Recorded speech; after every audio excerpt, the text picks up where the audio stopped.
Good morning. We have 1 minute to the start of the public participation portion of the meeting, so to move things along swiftly, we'll not do an exact countdown, but give you a warning. Thank you. T-minus 1 minute.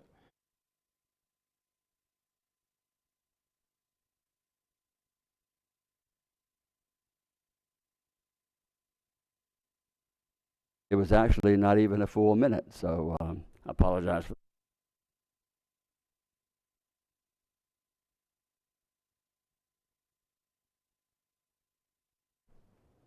Is it working? Now it is.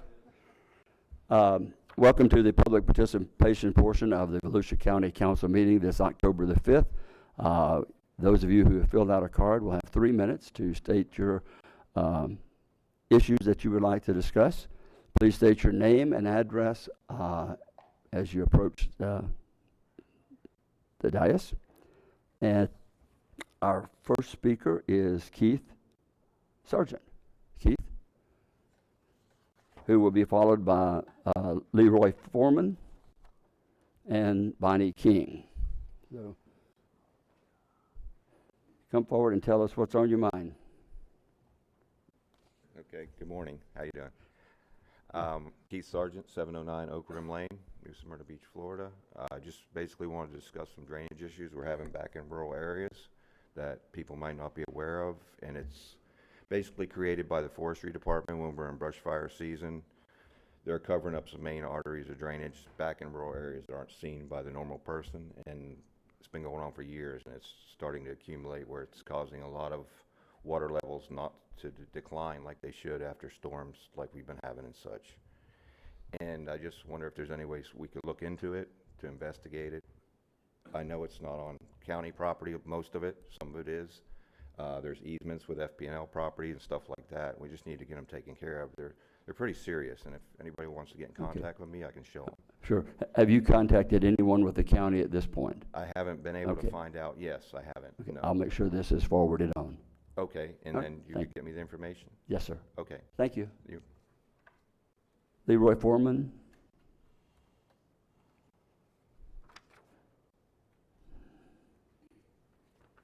Good morning. Thank you very much for taking time to hear us today. I live at 682 Oak Rim Lane in New Smyrna Beach, which is out Ranchette Road. It's a private road. There's probably approximately about 10 miles of road work in our area back there, 3 miles of which is Ranchette Road. And it's up to the residents to keep this road maintained for special vehicles to come in, and that's our fire services, ambulance, trash pickup. The burdens drop back on us. I've been back there 27 years, and I personally have spent thousands and thousands of dollars working on this road. I've countless man hours of trying to maintain this road just to keep it passable. There's probably about 60 families that live out there. Actually, it's like 150 landowners in this one development. It's called Howell Development. And the purpose today is just to try to get the county council to look into this, to give us some type of assistance. The burden shouldn't be on all of us to have to maintain this road to be able to get these services that we pay taxes on. I was here about 25 years ago pleading this case, and it fell on deaf ears. Please do not let that happen again today. We really need assistance. Okay. Thank you for your time. Thank you very much. Appreciate it. Bonnie King and Mike Bissell, you'll be next. Hi, my name is Bonnie King, and I live on Heron Drive off of Ranchette Road in New Smyrna Beach. And my main question to you guys is, where can we turn to get help to fix Ranchette Road? We need to get our lives back. Irma took it away. We've maintained it up until that point, and we just can't do it any longer. We're not asking the county to fix the road. We're asking the county if there's any funds or anything available to be able to bring us out some fill.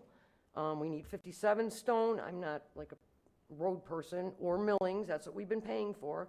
We've been paying anywhere between $400 and $540 a load ourselves out of our own pockets, just to get to work, just to be able to get down the road, to get the kids to the school bus, mind you, who are all stuck in the roads as well.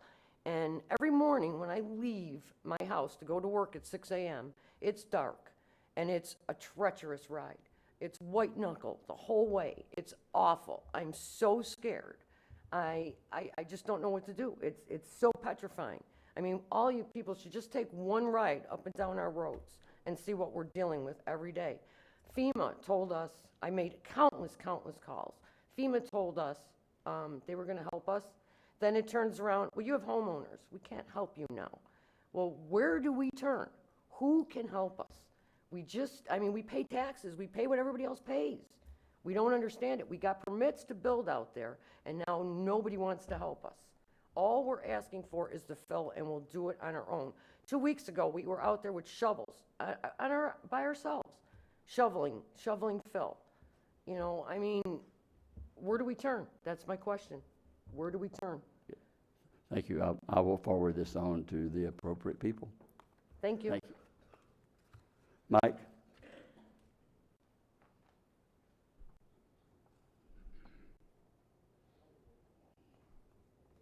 Good morning. My name is Mike Bissell, and I live at 650 Ranchette Road.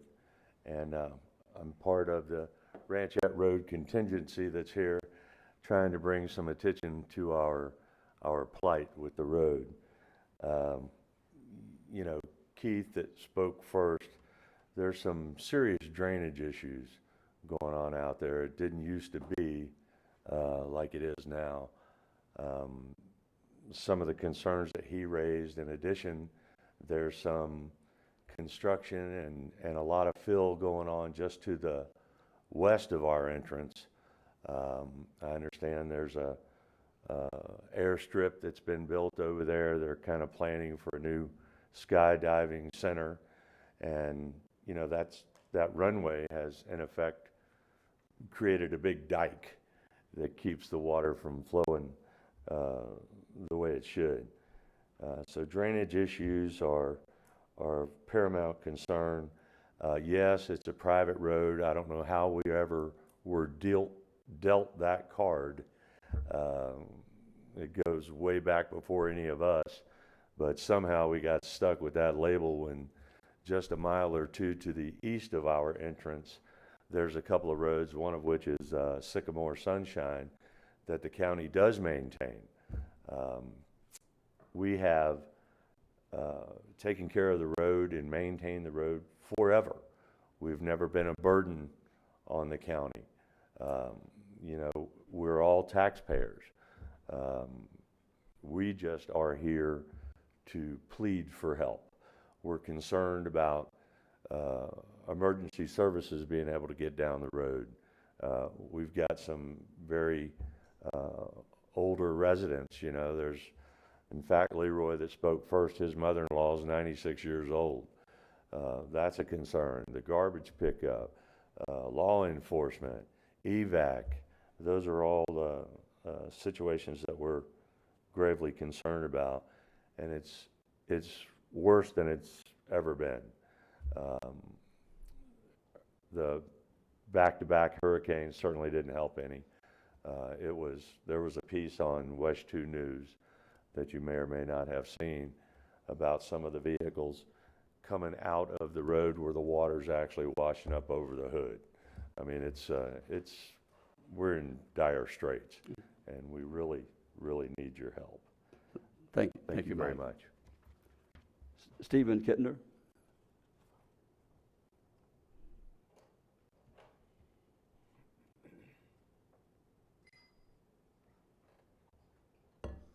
Good morning.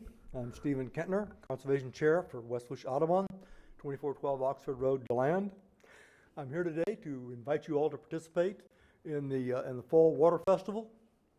You know, we do these festivals the Fall Water Symposium. We do these festivals and the symposium every year, And this is our educational component. So we're going to start on October 27th at 9:30 in the morning in the beautiful Sanborn Center here in DeLand. And we'll have, at that point in time, we'll have people coming in to talk about what they're doing. So we're going to have everything from environmental groups to wastewater utility groups to water utilities talking about what they're doing to protect our water. Next, we're going to have a lunch. This is a free symposium. You got to pay for lunch. All right, it's $11 if you want lunch. The Marcy just handed out to you the rack card. That's got the address on it. If you want to go online, you can pay for your lunch. You need to do that in advance. We're going to show the beautiful Water's Journey video. If you've not seen that, it is a phenomenal video. It's divers going into the aquifer itself and actually swimming through the aquifer. People don't realize what the aquifer is like. We talk about it all the time. They don't realize it's these huge caverns full of water. You can actually see that while you eat your lunch. Afterwards, we'll do our usual update where we'll have the Water Management District come in and talk about the status of the river and the springs and the water. We're going to then do some aspirational stuff. We're going to have Orange City come in and talk about what they're doing to protect the spring.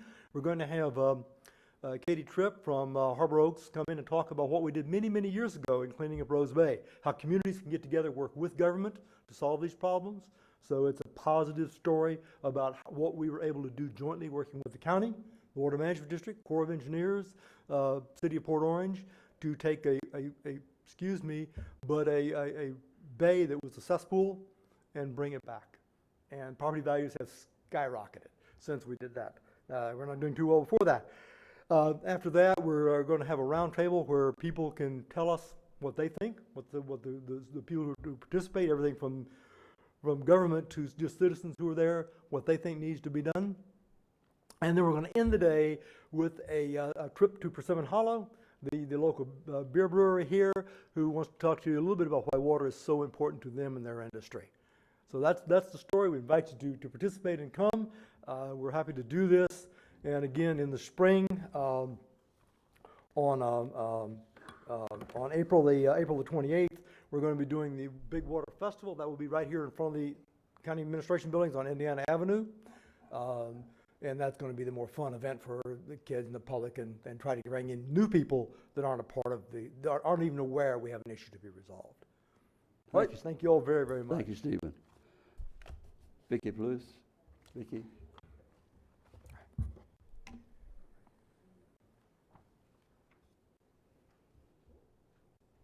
Good morning. Good morning.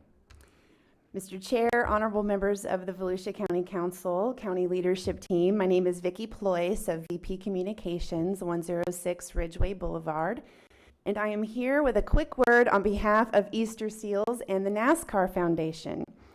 I'm inviting you all to be brave for courageous kids on November 16th, 17th, and 18th in an event called Over the Edge at One Daytona. Marcy has the flyers. All right, awesome.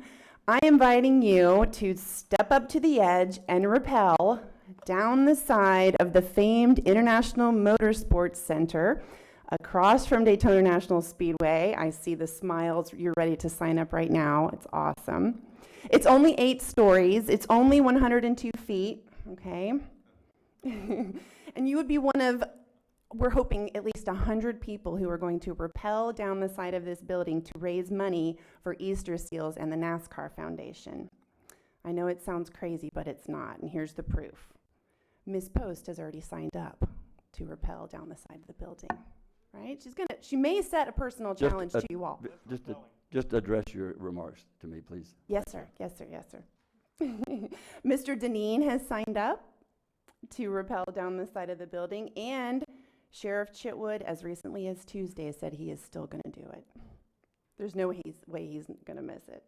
And other names you might recognize who are rappelling over the edge in mid-November are NASCAR legend Rusty Wallace, Lisa France Kennedy, Ed Noseworthy of Florida Hospital, and many others. And we would love to have several teams from Volusia County government, perhaps even a team of council members, rappel over the edge in the middle of November. The possibilities are endless. We're leaving you some flyers this morning that contain more details, and we thank you for your consideration, Mr. Chair, in supporting this amazing event. I mean, the footage is going to be unreal. Yes, sir. Sorry, I thought you were. I am almost. November 16th through 18th. People can find more information about it at DaytonaOverTheEdge.org. Thank you. Thank you. And that is all the speakers that we have signed up for this particular part. And with that, we'll close the public participation part of the meeting. I'm gonna make one off the cuff comment. Glenn Ritchie, if you'll do it, I'll be right there watching you. So, and Hyatt, you're welcome to join us, and we can all watch Glenn. The phrase So, "clean thank up on aisle one" comes to mind. I don't know. I feel like I repel over the edge every day. Thank you. And we'll see you all back in about 15 minutes.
Mr. Chair, 2 minutes before we start. Thank you. You're welcome. 2 minutes, and we'll be starting the meeting. Thank you.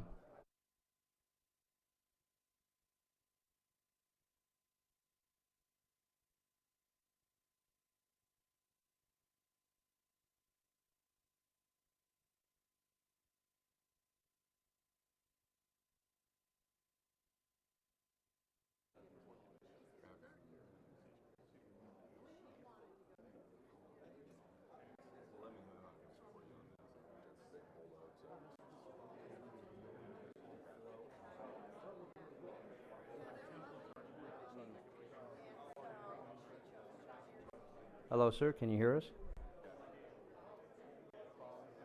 Mr. Patterson?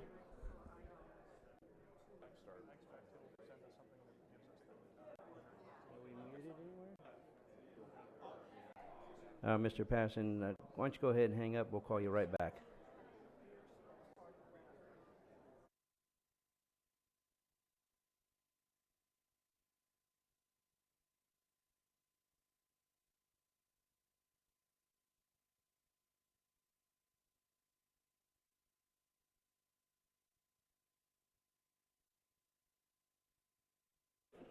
Mr. Patterson, you there? Yes, can you hear me? Yep. Okay, we're going to go on mute now. Thank you. Okay.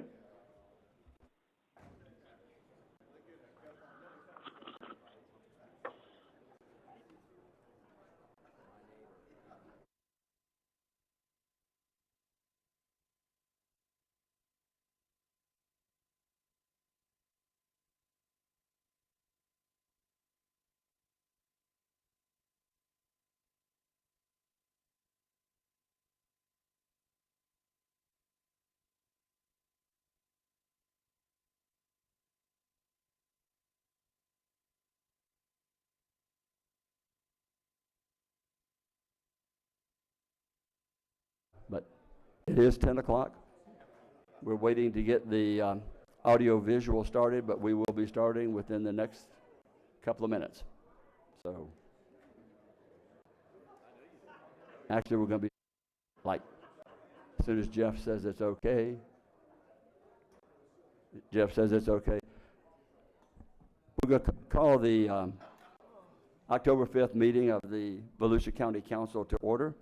And at this time, Tom Carey is going to offer the invocation. I'm going to ask the council members to stand. This will be followed by the Pledge of Allegiance. Those of you who would like to stand may do so as well. Good morning, Mr. Chair, honorable council members.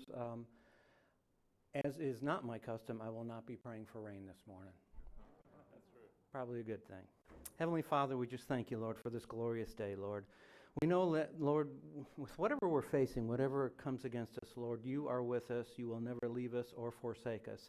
And we do appreciate that. We sure have been through some trials so far, and there's some possibly looming on the horizon, Lord, which I pray against, Lord. I pray that Nate would just kind of fizzle away. And, Lord, that we would just rely on you and your hands and your grace. Lord, I pray for wisdom for this council. Pray, Lord, that everything on the agenda would go according to your plan and your will. We thank you, Lord, that you actually turn your ear towards us and you listen to us when we pray. So when we ask these things, we are confident and faithful that you will answer them. Lord, make this to be a wonderful day. Keep all of us safe. Keep those who are abroad in our military safe and bring them home safely, Lord. We thank you for all your blessings and your grace that continues to us each and every morning and day by day. We thank you and praise you in Jesus' name. Amen. Allegiance to the flag of the United States of America and to the republic for which it stands, one nation, under God, indivisible, in liberty and justice for all. We will have the roll call, but I will just go ahead and announce that Councilmember Dennis is entering. Couldn't be. You know, some people like to show off. Other people like to just walk in on cue. So now you're here, and Councilman Patterson is listening. Pat, can you hear us? I guess that would be a maybe. Mr. Patterson, can you hear us? Well, I heard him earlier, but I have to confirm that he is able to hear and that we're able to hear him.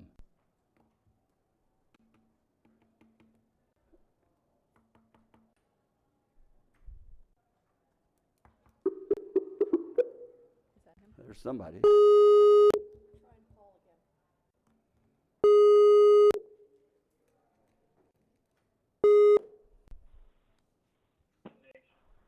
Are you there? Hello? Can you hear me Yeah, now? can you hear me? We can hear you, Pat. Jeff? Yes, Okay. we can hear you. We will have the roll call, but I will just go ahead and announce that Councilmember Dennis is entering, couldn't be, some people. He needs to, he's got it going in the background. So Okay. just give it a minute to catch up. You're on delay in case anything. Ask him to turn his. Yeah, actually, turn Got the sensor. your, well, he has to listen, doesn't he? Yeah, He was turn, on the phone. turn whatever it is that your computer off that you're listening, Pat, if you'll turn that off, because it's giving feedback, please. All right. So now we know that Mr. Pattern's here. Let's have the roll call. Ms. Cusack? Ms. Denny's? Here. Dr. Lowry? Here. Mr. Patterson? Here. Ms. Post? Here. Ms. Wheeler? Here. And Mr. Kelly? Here. And with that, we will move to the comments on the consent items. Mr. Deneen, I don't have your list, but I know that there were a couple of comments. Just on one item, Okay. sir, and that is item A. The council need not vote on this. I'm going to comment on it. What it is expenditures that were already made. I put it on here so it'd be transparent to the public. What this is expenditures that I was required to make immediately, and this is for the damage that was done to 250 Beach Street and to the library. And so we had to rush out to stop the damage from getting worse, do things to remove the water, remove the drywall, and protect the collection in the library. What I mentioned here is the expenditure already took place, so there's no need for you to vote on it. I have that authority under the charter, but I think it's better for the public to know that we actually made the expenditure. If you would like, Donna has the list, if you would like, in 1 second, to sort of announce where these services were moved to. If you'd like us to do that, we could do it now. I could do it at the end of the meeting. Let's do that at the end of the meeting, Can do. if possible. And since we do not have to vote on it, You don't. should we pull item A from the vote, or should we leave it on there? I would say pull it from the vote. What I would suggest, since we are not voting, we are accepting, if it was put in as accepting the expenditure. Correct. That would have been the way I would have, and I didn't pull that. So is there anyone else who has a comment or pull any item? If we can have a motion to approve all the items except item A on the consent agenda. So moved. Second. Motion's made and seconded. All in favor, say aye. Aye. Aye. There's Mr. Patterson. So the motion passes unanimously, and we will now move to item 2, I believe it is. Let me get to that page.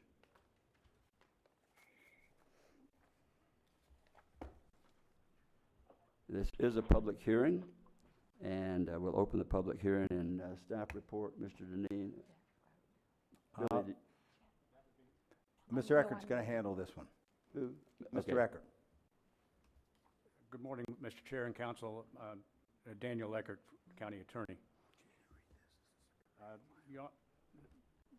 Council, we are presenting this morning for your consideration an ordinance which specifies that county property between the beach and the easternmost north-south roadway is a public right-of-way and an approach to the beach, and clarifying that such property is included within the preemptive effect of the code over municipal regulation. We think this is an appropriate, I advise you that this is an appropriate exercise of your county charter authority and appropriate to your duty to define, protect, and enforce public access to the beach and other, the provisions of Section 205 through 205.1 through 205.6 of the charter. If there are questions, I'd be happy to respond to them. Okay, we have two people from the public, Mayor Harry Jennings. Mayor Jennings, I know I saw you earlier. There you are.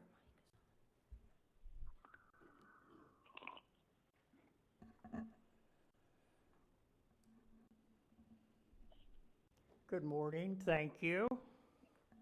Mr. Chair, members of the County Council, as you read in the morning paper, the City of Daytona Beach Shores has been sued 3 times by the county in the past 10 days. To resolve these issues, it was the city's desire to engage in the 164 conflict resolution process as prescribed by state law. Unfortunately, the county did not wish to follow our state law and has filed the lawsuits. My questions are these. Were you, members of the County Council, aware of these lawsuits? Was your advice sought prior to these suits being initiated? But most importantly, why do you, members of the Volusia County Council, refuse to enter into collaborative conflict resolution as described by state law? The City of Daytona Beach Shores, as well as the cities of Daytona Beach, Ormond Beach, and Ponce Inlet now face the challenge responding to the Ordinance 2017-24. This ordinance violates Section 468.604 of our Florida statutes. Section 468.604 states that it is the responsibility of the building code administrator of each local government to perform permitting and inspection of all construction within the boundaries of their respective governmental jurisdictions. Again, I have questions. Not one of the cities that will be affected by this ordinance received any notice of the ordinance or were asked for input.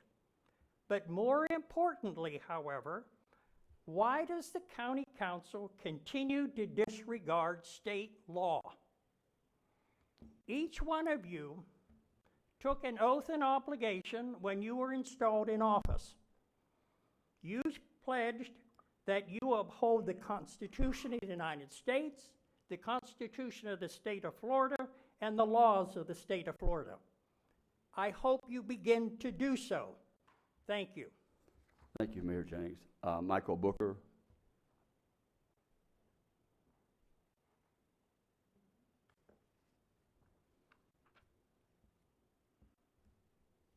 Thank you, Mr. Chairman, members of County Council. Mayor Jennings just made a very sincere appeal. Michael, state your manager. Michael Booker, City Manager, Daytona Beach Shores. Thank you. Thank you. Mayor Jennings just made a very sincere appeal to your sense of fair play. I believe many of his points are quite well taken. I, however, am not going to appeal to your sense of fair play, but to your common sense. I have a very few simple questions, which I'm certain someone can surely answer, hopefully in writing in the very near future. What is the purpose behind Ordinance 2017-24? What are the county's goals in passing such an ordinance? And exactly how does this ordinance provide for the protection and conservation of the public health, safety, and welfare as stated in Ordinance 2017-24? It's certainly not for those folks I serve and many of the people that you folks represent. In short, the passage of the proposed change to the beach code is designed to preempt municipal planning, municipal ordinances, and municipal home rule. I hope our fellow cities, especially coastal cities, are taking note of how these proceedings go. I also hope that the fact that Ordinance 2017-24 flies in the face of state law and Volusia County's own code. Discussion is always a better course than litigation. The action you take today will say a great deal about your philosophy as individuals and as an elected body.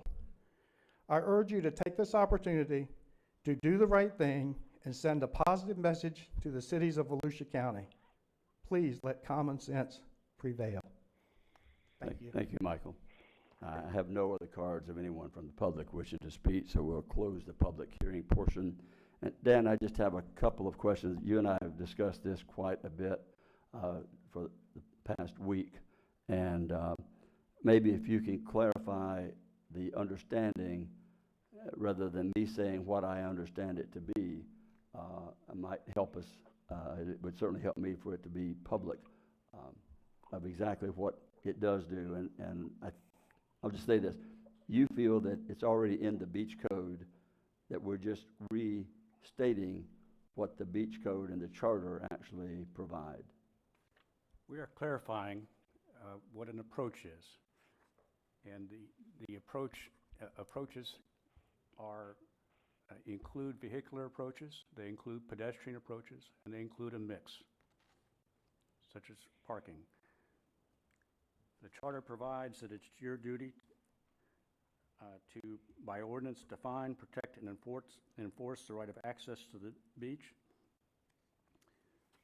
The charter provides that you are to have the power, and it's your duty to enact an ordinance to be known as the Unified Beach Code, which we're amending here, which is to regulate, among other things, operation and parking of vehicles on beaches and approaches.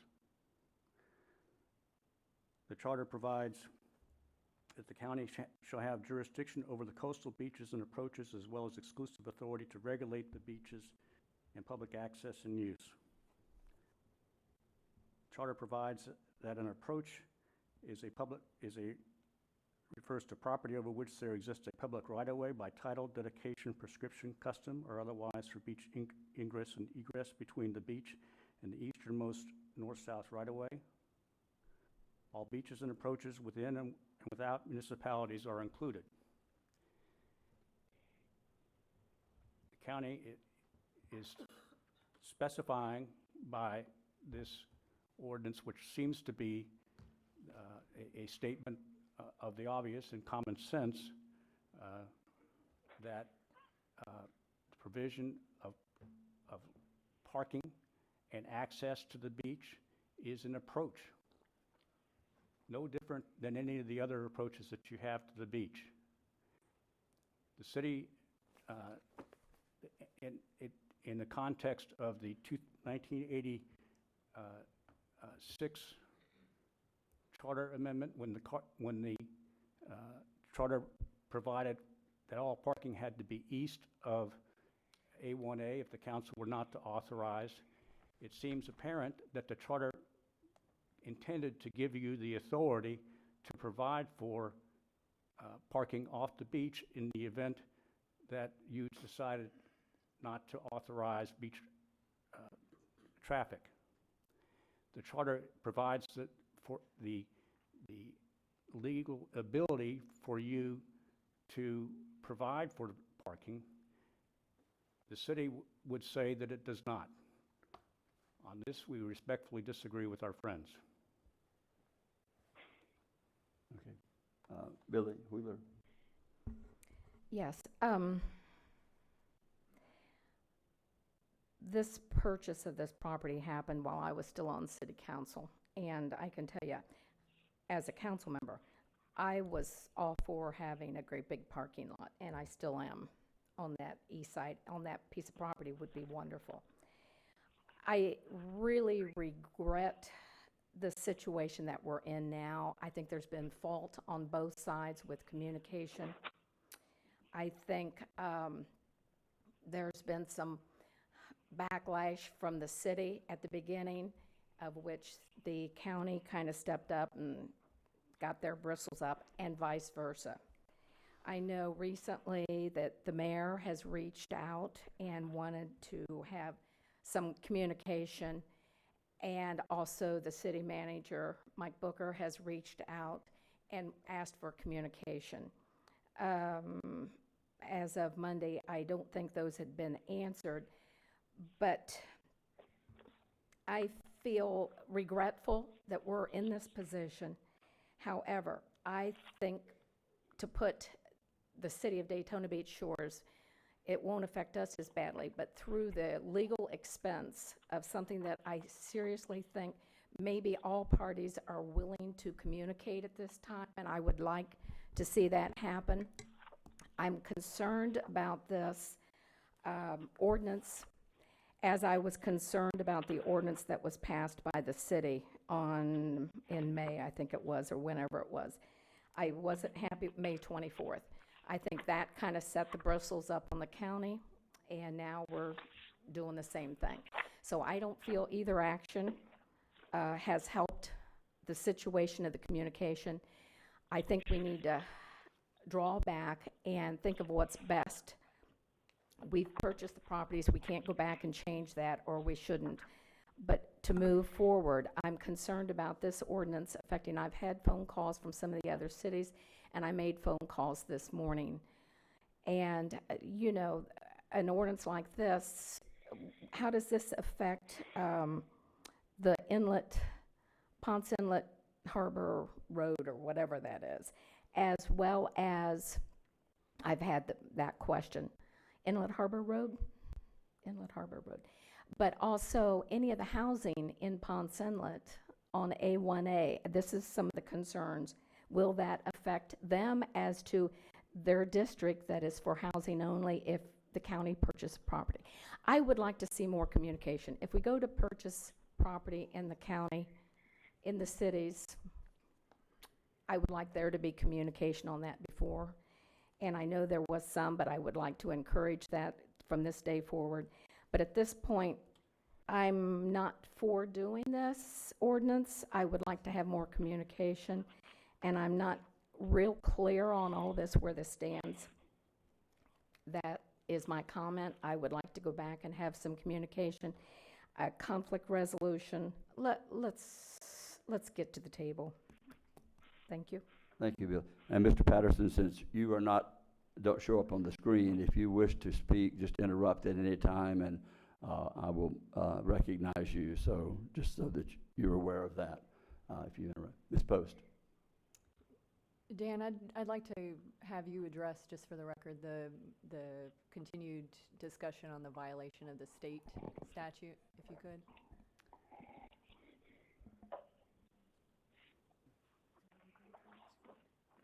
That's what, I think she's referring to what Mr. Jennings Well, the referenced. authority, Well, both of them referenced it, so I just want to make sure that you authority address it. has already been transferred by the charter. And I don't think we're in violation of the state statute. If there's any building code, if there's any supervision by the inspector to take place, it'd be by the county building inspector. And I guess one thing I'd like to add to what I said in response to Mr. Chair Kelly's question is a right-of-way is essentially a right, property over which the public has a right of access. In this case, the public has the right of, the county's providing the right of access to the public over this property to the beach.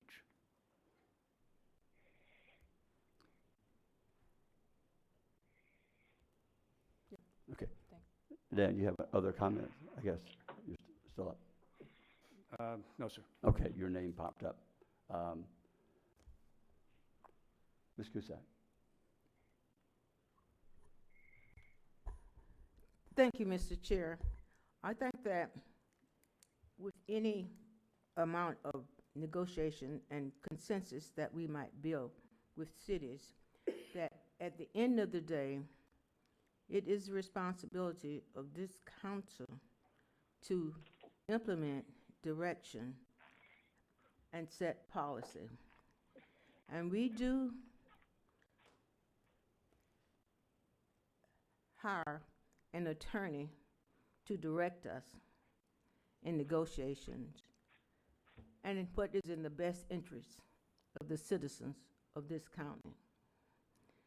I know that there will always be points that we will disagree upon, but at the end of the day, it is our responsibility to try to do what is good for all of the citizens of this great county. And one of those commitments and obligations is that we do not prohibit access to the beach in any way by any city. So with that in mind, Mr. Chair, I would move for the approval of ordinance 2017-24, amending Charter 20 Beach Code to clarify that all county property between the beach and the easternmost north-south roadway is included in the charter, preempting a municipal regulation. That is my motion, Mr. Chair. Is there a second? Second. Seconded by, Pat Patterson. seconded by Mr. Patterson. Ms. Dennis? Thank you, Mr. Chair. With this discussion, and Councilman Wheeler referenced back in May and kind of what set the tone, because back then, back in May, the response that we got back included taking cars off the beach, height restrictions for the city, and several other things that very genuinely took my breath away. I'm like, what does this have to do with off-beach parking? Let's stay on the issue. So we get past that, we continue, and then when our staff went to the shore to present, and correct me if I'm wrong, Mr. Deneen, but when our staff asked to present at the Shore City Commission meeting, they were given 3 minutes for public participation, not even allowed to present. We didn't even turn the clock on for the mayor or their staff because of communication, and that's the honor that we give to other electeds and management in chambers. So is that a correct statement, Mr. Deneen? Is that a correct statement? Jamie would know that better than I was. For one of the hearings, yes, ma'am. So the it's an uncomfortable position, it is, but professional we will be in here, and we will give that courtesy that was not extended to our staff when they came into your commission meeting. But I'm going to support this because this has gone on long enough, and it's the shores that has the longest amount of drivable beach, and we're going to be talking about beach access later on in this meeting. So while we're looking at off-beach parking and beach access and opening up other ramps to then try to make one largest section of the drivable beach exclusive just is not representing the entire county. So that's why I'm going to support this ordinance. Thank you. Thank you. Let me share my thoughts on this. I've expressed them publicly and privately as far as the county buying the property without consulting the cities. I had real concerns over that. And this ordinance gives me further concerns that not we're just building a parking lot, but that we'll go in and do whatever we want to without regard to the rights of a city as far as what we want to build. I don't think that's fair. I know that if the state came in and said, we're going to build in Volusia County, you don't have any say-so on what we build. We'll build to the building codes that we want. We don't have to follow your guidelines that you have in your land development code. I think that's a little harsh. I'm more of someone who would like to sit and talk, and sure, their first proposal, but we didn't have to just throw that out and say, well, we're not going to talk to you because of that. I think it was incumbent upon us to sit and negotiate and come up to a meaningful conclusion. And if you think that we couldn't, you don't know that we couldn't because you didn't try. And that's the issue. Had we gone back and said, it's ridiculous for you to think that we're going to take all the cars off the beach. It's ridiculous for you to think that we're going to not allow any additional parking anywhere in the shores. But wouldn't it be better off if we tried to work together to arrive at something that's going to benefit all the residents of Volusia County? And that's what we're trying to do. And taking away the rights of a municipality, I think, is dangerous precedent being set. Even though, Mr. Eckert, you as an attorney believe that we already have that power. I'm not so sure the powers that are there. I'm not a lawyer, but I think there are probably some who would say and take issue with the fact that we can go in because we own the property and do what we want to with it. And that's what concerns me. It just seems a little heavy. I would like for us to see if we cannot go back, discuss as reasonably, and don't ask us to take all the cars off the beach and the shores. Don't ask us to never, ever be willing to buy a property for that purpose of parking. Do we need beach access? Yes. Do we need parking for people to access? Yes. Do we need to control unconditionally how it's done? I don't think so. I think we have to have communication. And that's the real troubling part that I have with this ordinance, because I do not believe, as it's written, that it gives us the right to do what we want to. Yes, you've defined it as access, but does that access give us the inherent right to build and design and do what we want to without any involvement of the shores? And that's where I have trouble. So I know that we've had a motion and we have a second. Yes, Mr. Patterson. In listening to what's been said, I feel like this council needs to look into the future. It's just not what's happening today or in the next 20 years, but well into the future as to what is eventually going to happen. And we don't know whether or not we'll be able to continue having cars on the beach. We need to have all the access we can afford to buy. So this is why I support it. I think we've been very patient in trying to accomplish what we're doing for beach access and off-beach parking. And I just don't feel we've been treated as fairly as they suddenly feel like they need to be treated. Thank you. So I support the motion. Right, yeah, you seconded the motion, so I would have made that assumption, which I don't like to do, but I did make that assumption that you did. And I think it still boils back to heavy-handedness. It's like they tried to one-up us by, after the fact, passing a change to their adjustment to their land development code. We in turn said tit for tat, and we said we're going to one-up you, and we're going to, not only are we going to do what we want to, you have no say-so in the matter. That's terrible. I mean, that's about as bad as I can say it. So, Ms. Wheeler. Yeah, I would just like to continue on with what you said. I would like to have some kind of a resolution with the shores. Let's go back to the table and sit down and talk. I would like to postpone possibly this ordinance. Let's get this resolved, and then let's discuss this a little bit more. I think this is a knee-jerk. I feel like it's a knee-jerk. And, you know, I still am one for home rule. I was in for home rule as a city commissioner. I am, I don't want to be, Well, I'm still opposed to it, so. Any other comments? We're going to have a roll call vote, please.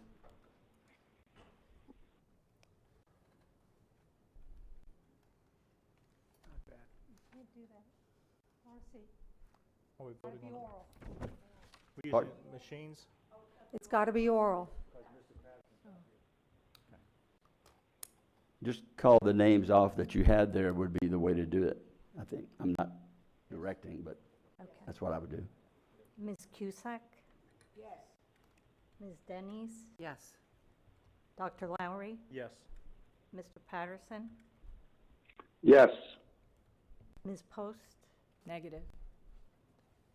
Ms. Wheeler? No. Mr. Kelly? No. The motion passes 4-3, so Yes. I expect that will wind up with lawsuit number 4 or 5, but be that as it may, we'll move to item 2A.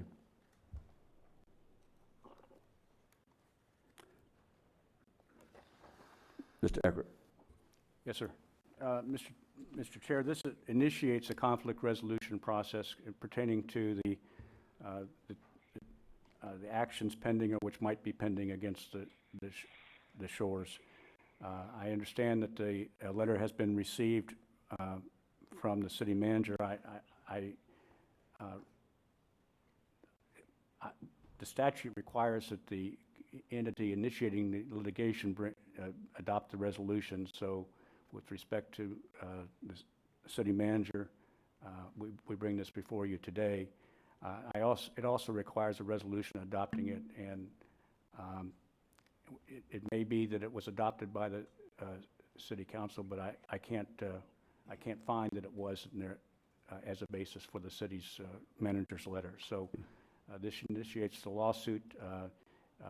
The ordinance that you've adopted, it does have a certain impact upon it, but it has an impact upon it, but it doesn't make it moot. I need a motion to, for the ordinance to, resolution for conflict dissolutions. I know we have to have it, it's required by the state, so we need that motion to proceed, since we were involved, and the state statute states that anytime there is a conflict, that there is between municipalities or governments, you have to go through conflict negotiation. Is there a motion to that effect?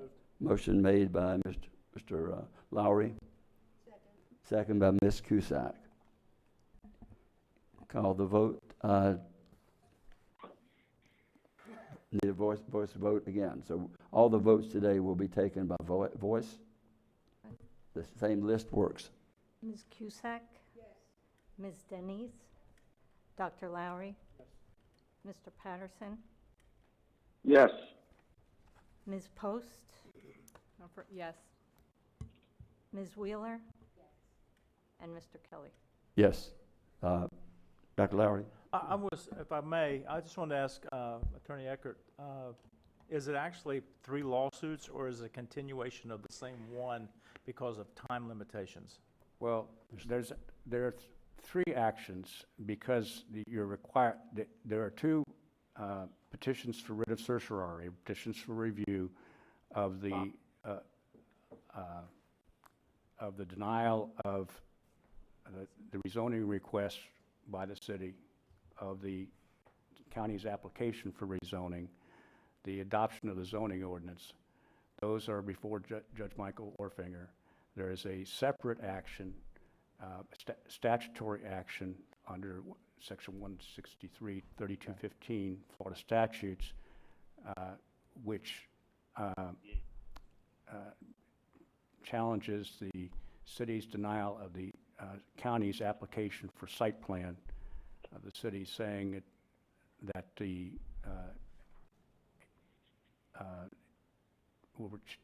that it's inconsistent, and also the city saying that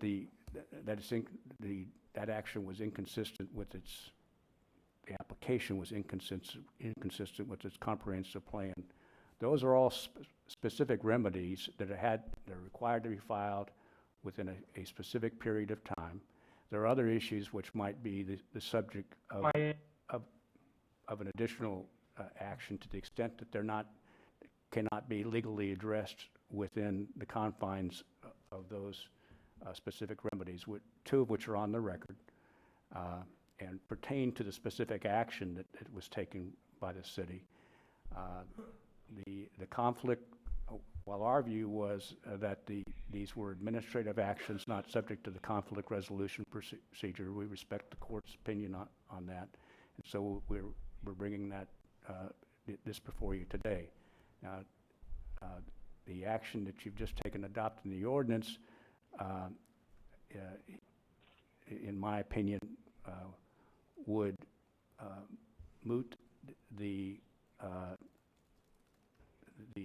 actions insofar as they pertain to the east side, but the city's likely to take a contrary point of view, as you've seen. So it would be imprudent for the county to go ahead and dismiss those actions at this point.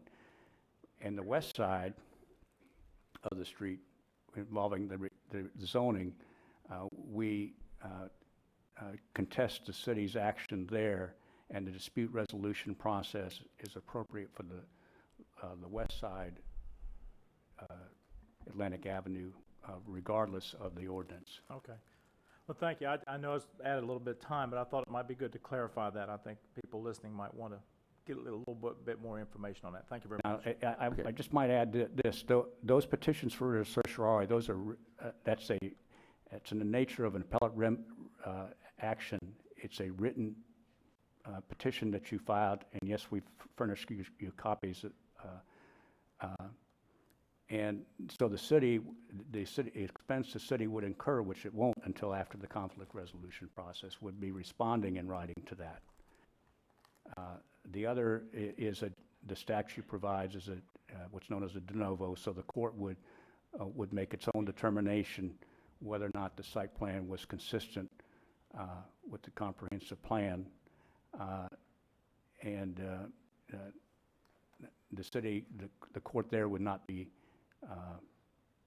bound by the city commission's denial of our appeal on that matter. We appealed to them. Thank you, Dan, for, I think the answer was 3. And we'll move to, speaking of 3, we'll move to item 3. Jim? Thank you, Mr. Chair. Well, we're going to go down a path here today that is really exciting. In fact, I look at what's on the agenda today and the opportunity I had to work on this, and I feel good about being manager on a day like today. First of all, I get to introduce the Brown family, and Cece Brown, Hyatt Brown, Powell Brown's all here today. They're going to come forward. I know Mr. Powell Brown is going to give the presentation and bring whoever he wants as attorney up forward to help him. This is a very big, exciting day for all of us. What they're going to do is present a proposal that you've heard about in September. This will be the first time that you formally will hear about it from them, of locating their headquarters here in Daytona Beach.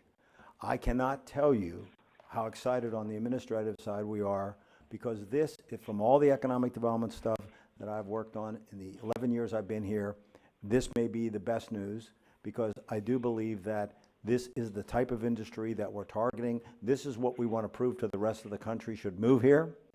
And the fact that the Brown & Brown is here, I think no one, I'll make this real clear, said this paper, should ever take for granted that those industries that are here don't have opportunities to go other places.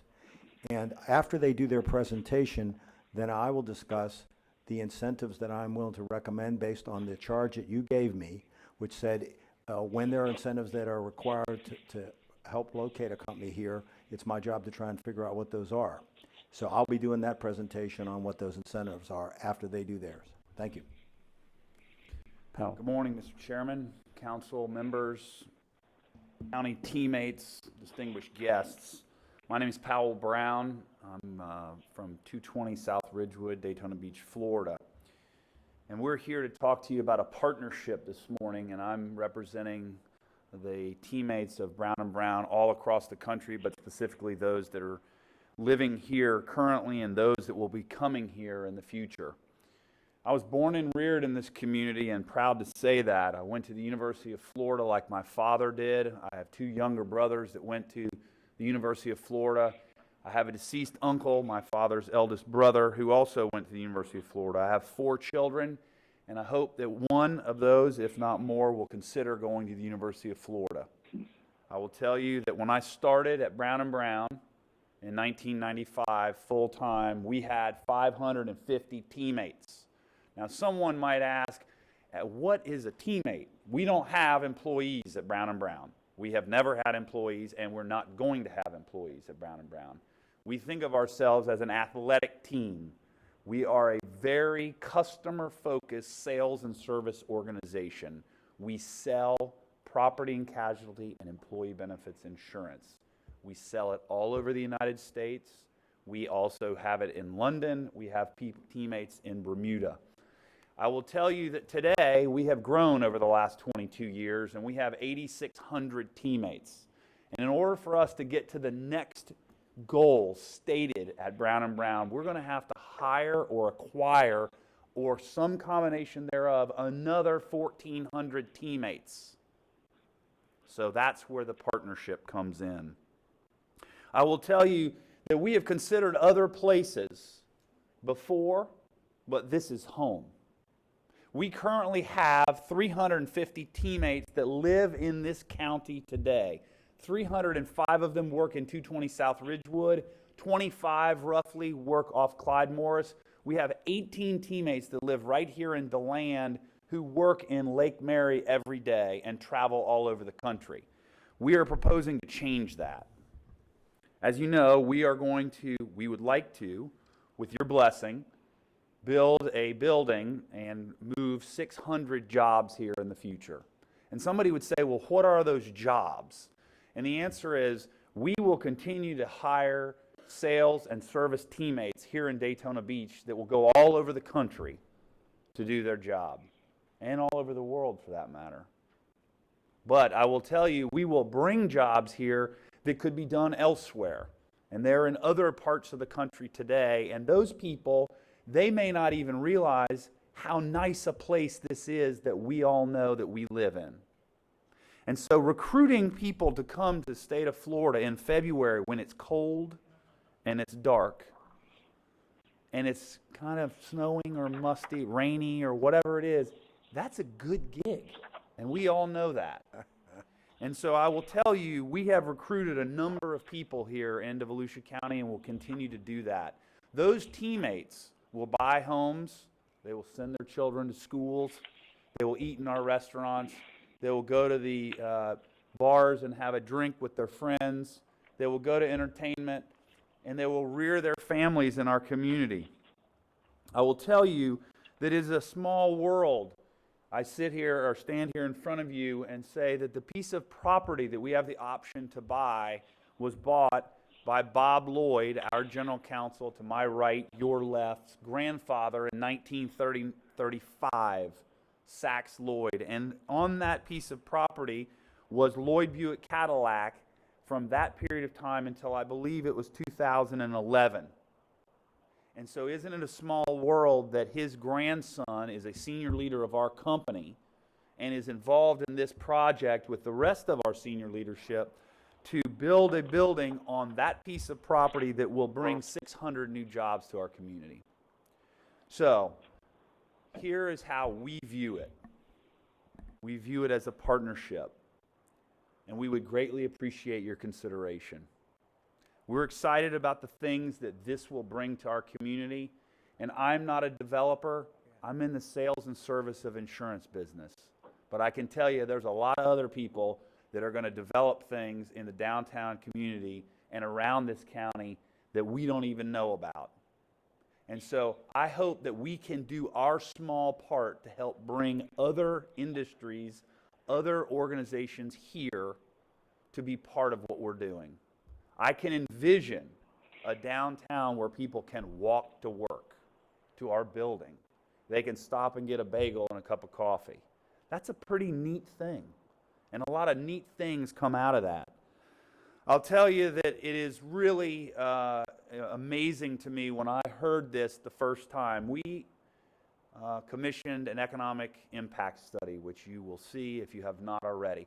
And it says that we will have an impact of roughly $237 million a year into the community. I was shocked. I knew it was going to be a big number, but I didn't know it was going to be that big. And so the way I think about it is I think about our teammates when they go and they get gas in their car and they stop at the grocery store and they pick their kids up at preschool and they spend money and they go to the local yoga studio or the gym or whatever the case may be. But it is a big number. Buying homes in this community and all around our county. One other thing that I would like to point out is this. I'll be 50 this month. So I was born in Halifax Hospital in 1967. And I've seen a lot of change in this community. And we feel like this community gave us our start. My father and I talk about that. My grandfather felt like that. And we feel we have an obligation back into this community. And that's what we're proposing to do. And you might ask, well, you're in the so-called financial services business. You sell and service insurance. And the answer is some of our children are leaving this area and going to big cities to work. And the answer to that is it's true. but we're trying to change that. So I want you to know that in 2002, we created something called Brown & Brown University, and it was originally started to develop skills, both sales and technical ability, with just our salespeople. All right? That has morphed into Brown & Brown University is for every teammate at Brown & Brown. So we have capacity and capabilities for every role in the company. And we're not thinking about the company at 10,000 teammates. We're thinking about the company when we have 25,000 teammates. And how do we maintain the small, decentralized, innovative culture that we have? We are a we company. I did nothing. We did everything. When we make a mistake, as the leader of the company, I made the mistake. When we succeed, every teammate that's in this room today and around the country, and 29 in London and 11 in Bermuda and 1 in Canada, we succeeded together. We did it. So I would tell you that we don't talk a lot about our organization, and we're kind of, I like to say, we're simple salespeople that live near the sea and sell insurance. Having said that, we're very proud of the business that we've built, and we're very focused on what the next 5, 10, 15, 20 years will mean for our company and our community. I'd like to say on behalf of all 8,600 teammates, thank you very much for the consideration. And I'd like to introduce our counselor, Rob Merrill. Thank you, pal. For the record, Rob Merrill with Cobb Cole, 149 South Ridgewood in Daytona Beach. Pal's a tough act to follow. I see another gentleman that might be a particularly tough act to follow as well. And I'm happy to have both Hyatt and Cece here in support of this request. The purpose for me being here, folks, although I'm just excited about having the opportunity to be a teammate on this project, which I think is probably the most significant thing we've seen in a long, long time, is to let you know that we've got a whole group of folks, a team, if you will, on the project that are here to answer any questions that you have about the package that was given to you. I know that you have several things. I wanted to mention a few of them for purposes of discussion day if you want to talk about them. The first of which is an engineering report that was done by Zev Cohen Associates about the costs of infrastructure for this project. We had Lassiter Transportation Group give us some estimates Excuse me, on... just a minute. I'm not sure but what Mr. Deneen was going to go into the specifics, or you... Well, it'd be good if you gave the overall view like you are. Right. And then when he does that, then I'll go into the specifics. Yeah, I'm Can you going do that, Rob? to be quick, as always promised, Mr. Chairman, and stay away from the specifics. You have a good record of doing that. Thank you. I try. So the third item is a report that was done by Fishkind and Associates, which you all are, of course, familiar with, of the economic impact, which Powell alluded to. And there are some specifics that come out of all three of those documents that I've got folks here that can answer questions about. Staying with sort of the general level, though, there are a few things I want to say about the tangible benefits that I think you guys are aware of as you look at these items, and then some intangibles, a couple of which Powell mentioned that I want to echo. The first of which is a $35 million capital investment in the land and the building that we're talking about, that we're all very excited about. Obviously, the location to all of us is something we've been praying for a long time, something to happen at that piece of property, and particularly me in my career in downtown Daytona Beach. It's truly a prayer that's being answered. But I'll also mention that in the Fishkind report, you'll see a $33 million annual payroll that comes from that. So that capital investment really gets multiplied over and over, starting with $33 million once the 600 new folks are here throughout time. And the multiplier that Powell mentioned, when you look at the analysis, you'll see that there are secondary effects that come from those 600 jobs to the tune of $237 million annually. And I'm saying that again just to make sure that everybody kind of lets that settle, because it's just gigantic. I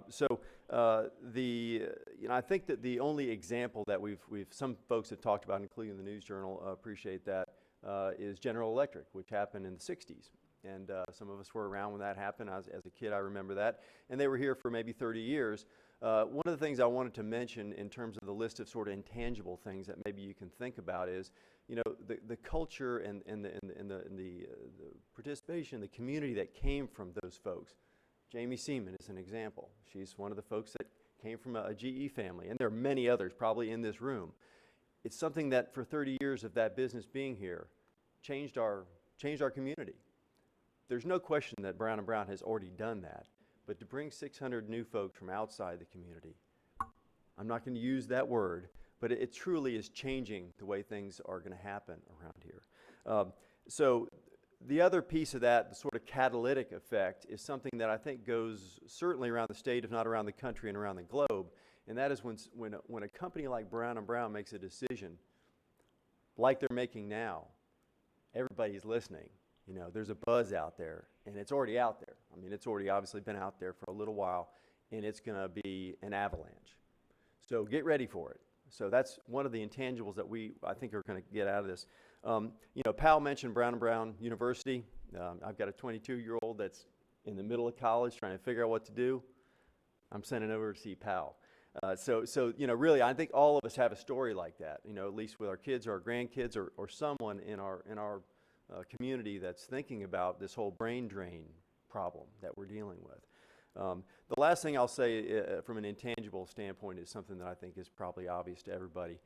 The Brown family and Brown & Brown as a company have brought things to this community and already have a track record of bringing things from a community standpoint, a cultural standpoint that you guys are all very familiar with, and a charitable standpoint that's just unsurpassed.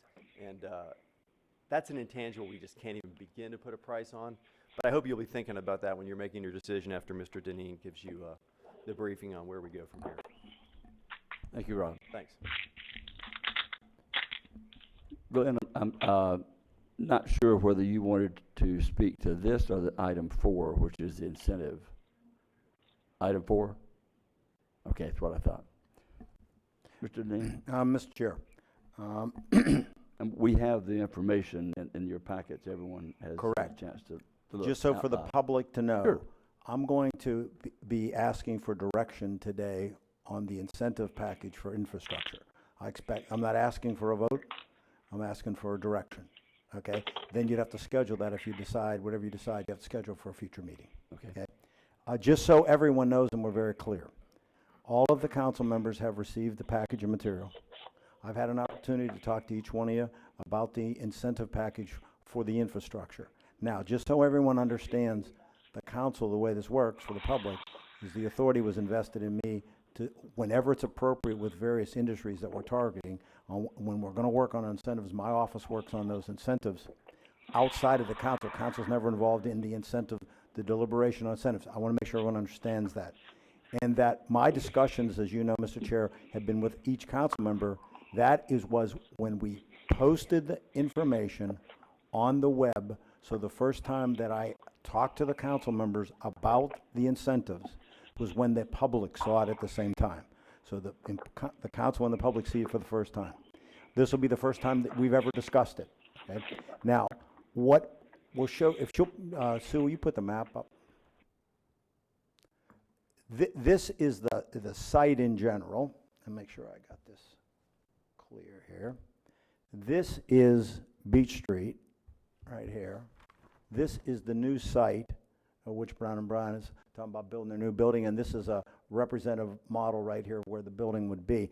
This we put on an overlay.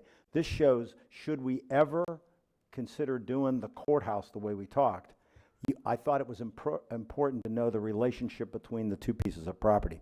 Now, what they put together, and you know all the details because I went through them with you, is it was a total package for physical infrastructure that was worth $9,673,080. We had discussions with Brown & Brown over several weeks. I've also worked with the city of Daytona Beach. We agreed, and I am going to make a recommendation based on what historically we've done for those industries that we targeted. And this will be in the same format in terms of if you did a calculation based on a formula. What we agreed was that we would help with $9 million of that $9,673,000, and of that $9 million, we would also split that with the city of Daytona Beach. In keeping with how we've done this in the past, so that this council can always identify to the public where your money went, I'm going to take the the following. Let me clear this. How come? Why can't they see that?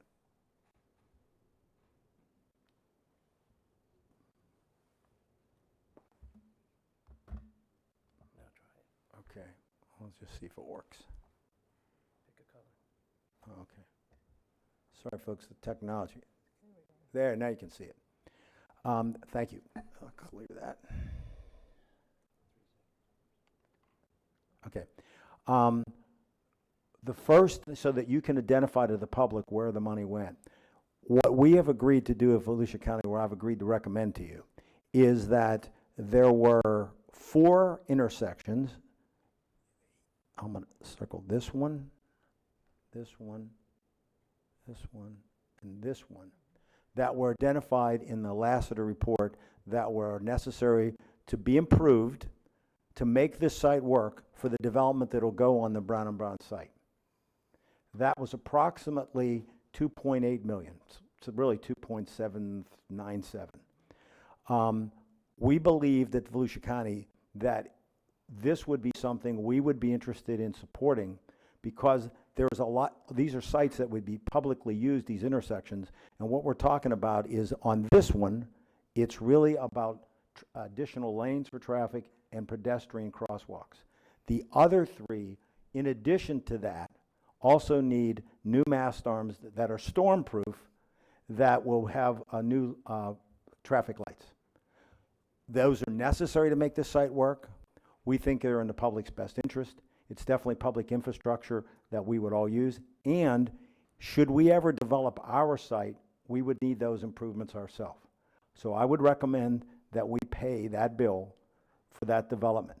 So that's $2,797,380. We had committed to $4.5 million.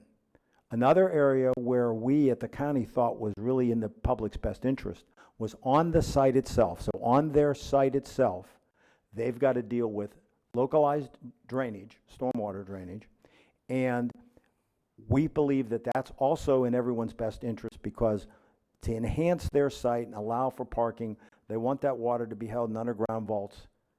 And that's a better way to control that flooding. It'll help our property, it'll help surrounding properties, and the fact that you would put a vault system in, one of the things that we have is that the water that goes off that site today all goes in the river, and it tends to be more polluted the harder the rains and the more material it pulls off the site. In this case, the water quality would be a lot better because we'll be able to put baffles and things which will take that out. So you'll get multiple advantages here. One, it'll help flooding in the general area. 2, it would help us in the long run, I think, for our property to the south. Also, you will definitely, which is a big thing with the council, will increase water quality that goes in the river. And then last but not least, we know there are several pipes that run through that site that run through the site out to the river that actually drain a larger area that we know are probably in very poor condition. When they put their building in, that's probably going to be a factor that needs to be taken care of. So we believe that money could also maybe used for that purpose. We agreed, because it was 4.5 million, that if you take the 2,797,000 that I've recommended, this development on this site for the drainage is 2,180,700. I'm recommending that we pay of that drainage bill 1,720,620, or 78%. That would bring our total up to 4.5 million. Thank you. Ms. Dennis. Thank you, Mr. Chair. Mr. Deneen, in this incentive package, this is coming from which fund? Thank you. I'm glad you asked that. It will come specifically, I should have known you'd ask it. It will come specifically from economic development. We have been slowly saving those funds. They are to be used for only that purpose. We have $6.1 million saved. The bad part about saving means we haven't had an opportunity to spend it on bringing somebody here. You know, we've tried. I'm glad we had the money now at this point. So we have adequate money of the 4.5 out of the 6.1. What we don't know is that if you agree that you want to do this, then you'd have to do it with legislation at another meeting. We also, and I'm very proud of this, have such a good relationship with Daytona Beach on when we do economic development, that so that there's not cross purposes of two governments, what we have agreed with the city of Daytona Beach is that if you give this money forward, we will actually make payments to them in cooperation with thresholds that they have to meet on how many jobs and that they're going to build the building, but that way that the city could coordinate construction with them so that it's seamless and the building can be built quicker. We don't have the details on that, so the payout, Ms. Denny's, I can't tell you exactly until we do that report when the payouts would be of the 4.5. It wouldn't be one lump check, but I can tell you if it was one lump chunk today, I could pay for it. And this has got to be made clear. This does not interfere. This is one-time money for economic development and is not something that competes with other things we're doing either on capital or salaries. So this does not compete with other things we do. This is money that's not available for other purposes. It was for economic development only. And that's why I wanted to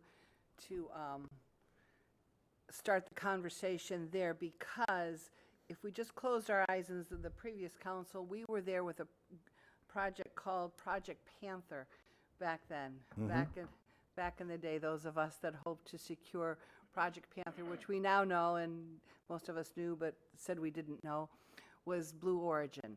And at that time, the economic incentives, we're just switching companies here, if you will, different industries. But at that time, council directed, and this council reiterated when we were going through our budget, that we would give the manager the freedom to move around the budget for this specific purpose, for economic development incentives, because as you negotiate with corporations and bringing something in, the last thing you want to do is play your hand publicly for negotiations, because first of all, depending on the industry, we will lose them immediately once they're made public. So it's important that we have this account. I think it speaks highly of Mr. Manager and the way that we have positioned ourselves through the years to make sure this fund was funded for this exact purpose. So this is not taking from any other project currently. It's for this purpose. So, and with this particular project, listening to it and reading it and the impact that it's going to have, not just in Daytona, but all of Volusia County. When we looked at Blue Origin, we knew we wanted them not just for their immediate footprint that they would put here, but we wanted you called it the multiplier. I call it the second and third tier in the supply chain that comes with it. Different industries, but it still indeed comes with it, the second and third tier market. So it's a win for Daytona, it's a win for Beach Street in all of Volusia County, because you're going to improve and strengthen the systems, the technology, just based on what you were talking about, Mr. Denny, the infrastructure, and then indeed the water quality. Ms. Dennis, if I could also add, because you brought up, because of our process, because I think the public needs to know this, is that the decision makers yourselves, that the only time you ever discuss incentives is in the public meeting when everyone else sees it, and there is no discussion of elected officials behind closed doors on incentives. So that's been, that responsibility is the manager's, and that this is the first time that you discuss that, and it's the first time it's in public and the public gets to see it. Exactly, and that's what gives you the freedom to move around the budget. Correct. And to make the decisions that you feel are in the best interest for Volusia County, bring back to council. So that's my comment. You don't need a motion. Do you need a motion or just direction? I need direction is all I need on this one. I'll let the rest of the council go forward with comments, certainly. Let's do that. Ms. Cusack. Thank you, Mr. Chair. I'd like for you, Mr. Deneen, to just elaborate a little as it relates to water quality and dealing with the infrastructure, and what impact will this have on what we dump into the Halifax River? Great question. As you know, the council is very big on water quality. You know, these sites that drain for years, you know, a lot of it was built with this thought you could just everybody just thought you can just drain into the river and there's no impact. Well, you take a site this big. This was a brownfield site. So you have all types of material that can be on these sites. And when you have stormwater like this, we're talking stormwater. The city is going to take care of sewage. This is actual stormwater. Well, what happens is, especially if you have large storms, or like we have had recently, you know, perfect examples, you get a lot of fast drainage and it takes all kinds of contaminants right out into the river. The system they would build, which maximizes the parking, also allows for an underground vault system that has baffles in it. There's also other things you can do with that system. There's even a special kind of polymers you can use that take pollutants out of the water as it goes through the baffle system. And then the water that goes out into the river is clean water without pollutants, without salt, whatever. And then those materials can be collected at another time, disposed of properly. The other thing is the pipe that drains the rest of the area is really important because the city believes those pipes are starting to fail. Those are important because of flooding. So in this case, I do believe that they may run into that. There's an opportunity to fix that. Everything they are doing, while it improves their site, the way we've done incentives are two things. One, they're always infrastructure that people can feel, see, and touch. That's why I identified where they are. And two, that they benefit the public directly or indirectly. In this case, in both cases, they affect us because of all the traffic. Also, the water quality. Not only does that better for everybody indirectly in just water quality, but they also help to prevent flooding, and they help the other properties from not having other issues about drainage. So they all have public value. So then will you agree that this is due diligence as it relates to what we do as a council to protect the quality of Absolutely. I think this meets the test in two ways. One, this incentive is no less but no greater than what we've done for other companies that we tried to get to come here in terms of infrastructure. And two, everything that I am recommending on this list, and I actually think the whole list that they asked for, not only is important for them to locate here, and I do think that we have to be realistic. We're in a world where we have to compete. They are being courted by other people. So I do believe that it's appropriate that we get an opportunity. All we asked for was an opportunity to allow us to put a package out there. I think we competed well, and what I can say is that every dollar that you're going to give them to help them, which writes down some of their risks, comes back to as you said, we'll get a whole bunch of other jobs, but it really comes back to the public's ability to use that right now. So those are valuable investments for the public now. In this case, I think it's a win-win for everyone. Thank you, Mr. Chair, for the opportunity to speak to this, because it's so important that we realize that we're helping Volusia County when we invest in incentives for economic development. It's a win-win situation for the citizens of Volusia County. And so I think that everyone at the table is to be commended for coming to this decision, to bring this our way today, and to say to the Brown family that you are partners of Volusia County, and we do appreciate the opportunity to be at the table, to make some really strong decisions that will be an economic engine for the citizens of Volusia County. Thank you, Mr. Chair. Thank you, Ms. Cusack. Ms. Post. I have a couple of comments on this. The Economic Development Fund, if you could just explain that for the public. The monies are transferred into the Economic Development Fund, and can you just explain where those funds came from? Because we're saying that they don't compete with any other funds. They come from the general fund, but they're approved by the council as one-time funds for economic development. And so we neither add extra funds to it or take funds away from it unless the council wants to make a change. And so they tend to be small amounts of money. That's why it's $6 million over a period of years. Okay. And they're always one-time money. That's probably the thing that stands out the most. Okay. And then the improvements in the area, the water quality and doing those kind of things, obviously that's badly needed in that area. And the intersections, that's badly needed in that area for revitalization no matter what. But I'm curious also if you could just address for the public, the publicly used intersections and the water quality, those types of things I've noticed in bringing other developments into the area are typically the agreements that we make with those developers or those people are typically that they are responsible for doing those kinds of things, like putting in mast arms and doing lights at the intersections in order to come to the agreement to build there. So Can you address that? It really depends on the project. All the projects are different. When you're incentive, if you have a project where they pay impact fees, those impact fees to get used for that. That doesn't excuse those from, we've done developments where we have done things and they still have to pay their impact fees. Those impact fees, if they're required to pay those impact fees, then those impact fees are used for that infrastructure. That does not supplant what we do.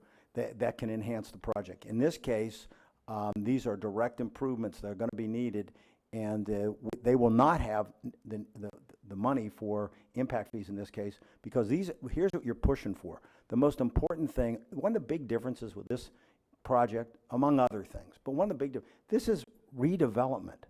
So what you have is you have a site that already has trips associated with it. So it already has the infrastructure. How can I say this? It has already paid the price for the infrastructure that needs to be there. So in some cases, those dollars are not available. So that puts, in some ways, us at a disadvantage in needing to make sure that those improvements get done. So this is one way that we do it. The council's always been pretty insistent over the years that if we do incentives, we tend to do things that are hard and fast infrastructure that last for the long run that people can see. Okay, I think we're focusing on the actual, what is being put in, and not necessarily on the responsibility to the citizens in the term of tax dollar money spent in the 4.5. We're really focusing on what's being brought in, so the intersections and the water quality, but not necessarily on the monies being spent. But thank you. Also, the revitalization of downtown is very important. To me, that's a no-brainer. Bringing in a major headquarter building is a no-brainer for that area, and certainly downtown Daytona Beach has been badly in need of something for many, many, many years. And if this can be the catalyst for that, then that's obviously a no-brainer. The one thing I am worried about, though, is it's my understanding that you're going to still have the Ridgewood headquarters for a short time. So here's my concern, okay, is that this is built over here and that the Ridgewood building ends up being empty and ends up being part of the degradation of Ridgewood, which is a major, major concern to that area.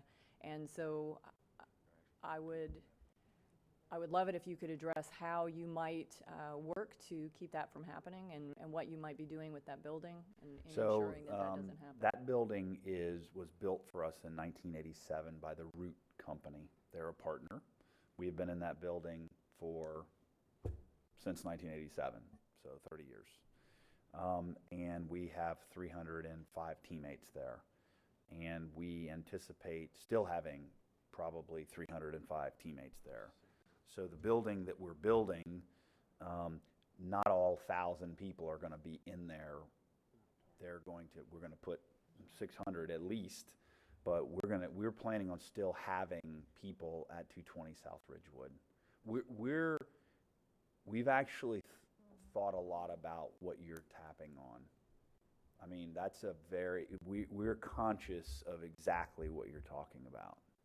So I can tell you this, I don't like to use the term never or always, but I would tell you this, that we have a very good partner in the Root Company, and we have a lot of teammates that go to that building every day, and I anticipate a lot of teammates going to that building in the future. So when this building is built, if we're so fortunate to get your support, we're going to still have people at 220 South Ridgewood. I just don't know how many. But we're conscious of the point that you're talking about. And so that is on your radar if you ever do decide to pull out of that building? Well, like I said, you made that statement. I didn't. So I'm still... Should I make it a question? Well, you can pose it any way you want. But I would say this. We are conscious of what you are talking about. And so remember...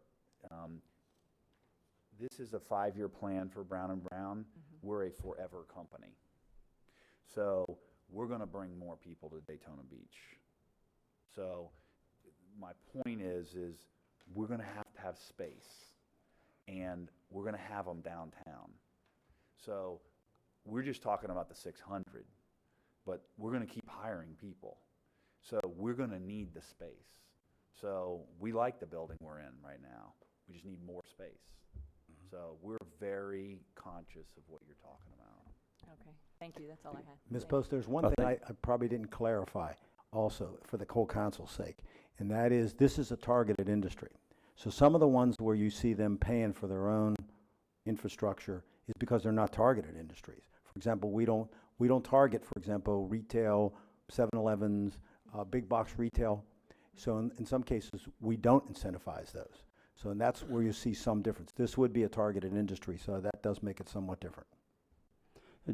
Just one point. If Brown & Brown were to decide to go to Atlanta, all buildings would be empty. So I'm happy that you're staying and happy that we're going to be able to have some input in incentivizing. I hope that the council will feel the same way for you to stay, because 220 South Ridgewood, if you decide to go to Atlanta, New York, or Dallas, or Winter Park, or someplace like that, I think that's also part of the equation. And you've been there for 30 years, and I think the record of how long you stayed in your building before that, where you were, your partners were teammates, and but we're going to have to classify these people that are being hired as employees, I think, for the next part, right? So that's kind of a tongue-in-cheek joke. I hate to explain my joke, but I guess it wasn't a very good joke. So, Ms. Wheeler. Thank you, Mr. Chair. I just first of all want to thank the council and the staff, the prior council, for the vision of making an incentive package there in the budget every year that we add to.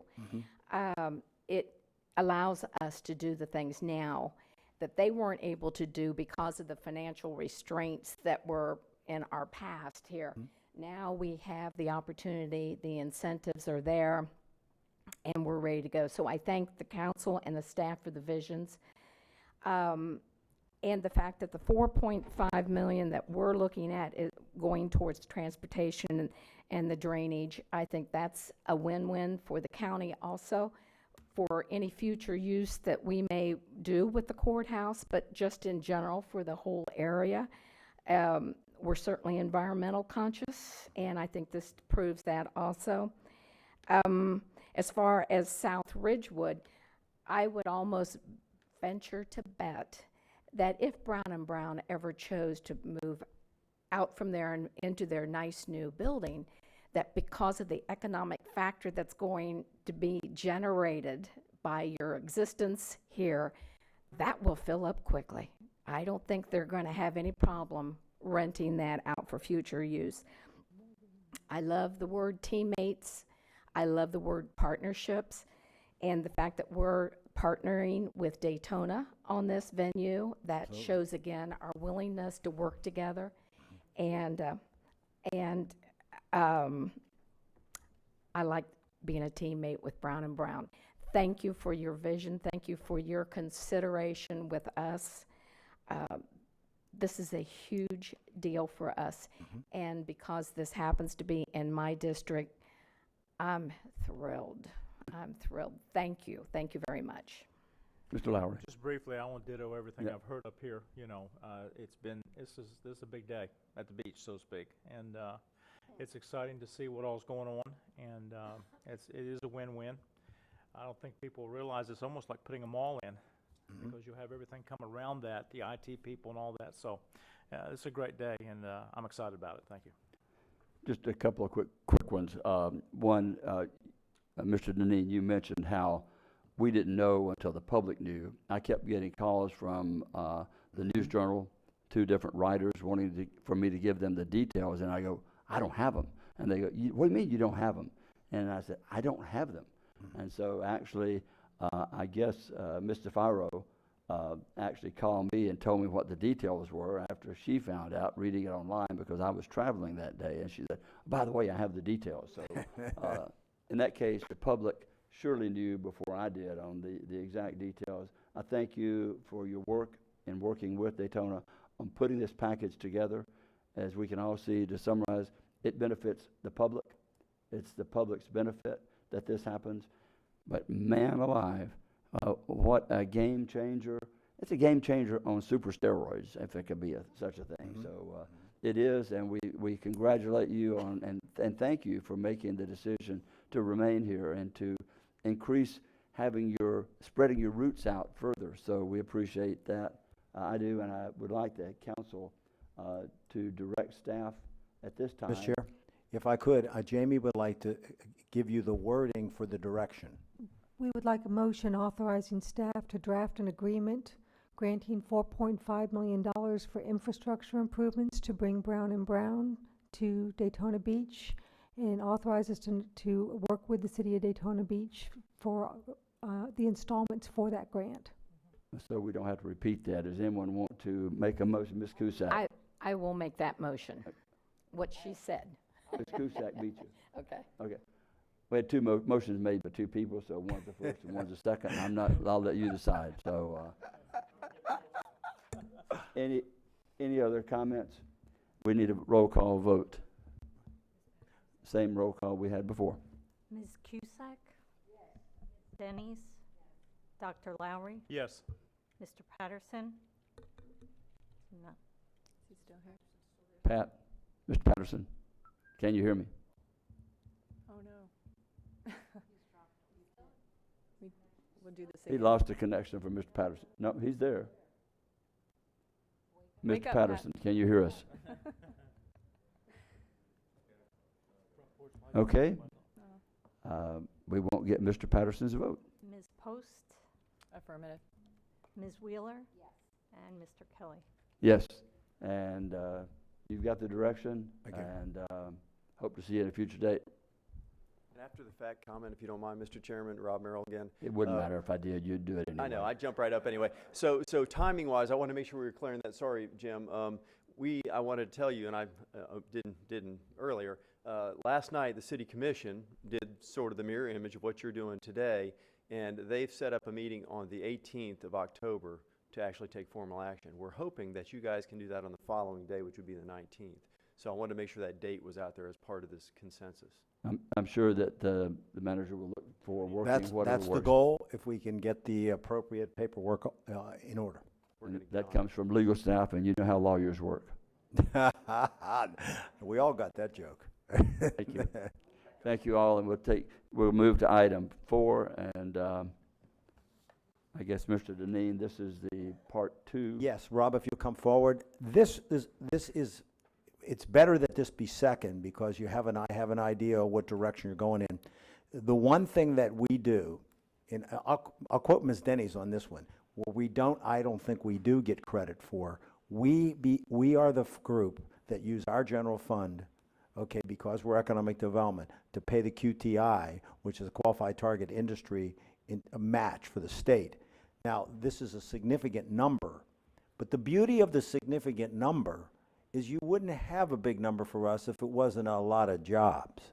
So, this is one time where you're paying, but you're getting a lot for this. So Rob can talk to you about this, and you could decide today if you would like to move ahead on this one. Good morning, Mr. Chair, members of the council. Rob Earhart, Economic Development Director. As the manager said, I'm here to talk to you about the Qualified Targeted Industry Tax Refund Program. We don't make this up as we go along. It's a state incentive program. It's laid down in Florida Statute 288.106. So for anybody online that wants to learn more about the details, it's a pretty easy read, but the program does require for a company that applies to the incentive program that a local government would provide 20%, what they refer to as local financial support. I want to say thank you to this council for their decisions over the past fiscal year, 9 separate times, to provide that local financial support for 9 applications by different companies in Volusia County for this incentive program. And so our recommendation is that you vote today to approve this application for local financial support for, as the manager said, 600 jobs to the Qualified Targeted Industry Tax Refund Program. There are 3 components to what makes up the total dollar amount that the company could receive from the state. Let me stress that it's a performance-based incentive program. So the Department of Economic Opportunity will enter into an agreement, if approved, with the company. The company will need to perform to the tenets of that agreement, and that's where the performance will be measured by DEO. And then if they meet those requirements, then they would begin to receive refunds. And the pot of money that the state would use to pay those refunds comes 80% paid by the state and 20% from the local government. So in this case, 600 jobs at $7,500 per job is a potential refund to the company over 7 years of $4.5 million. 20% of that is $900,000. Volusia County historically provides 100% of the local financial support. We're recommending today that you do the same. Ms. Denny's, to your comment about Project Panther, we did not win that one, but I hope that we can win a project that has a cheetah in their brand. So I'll answer any questions if you have them. Thank you. Glenn, did you still want to speak to this?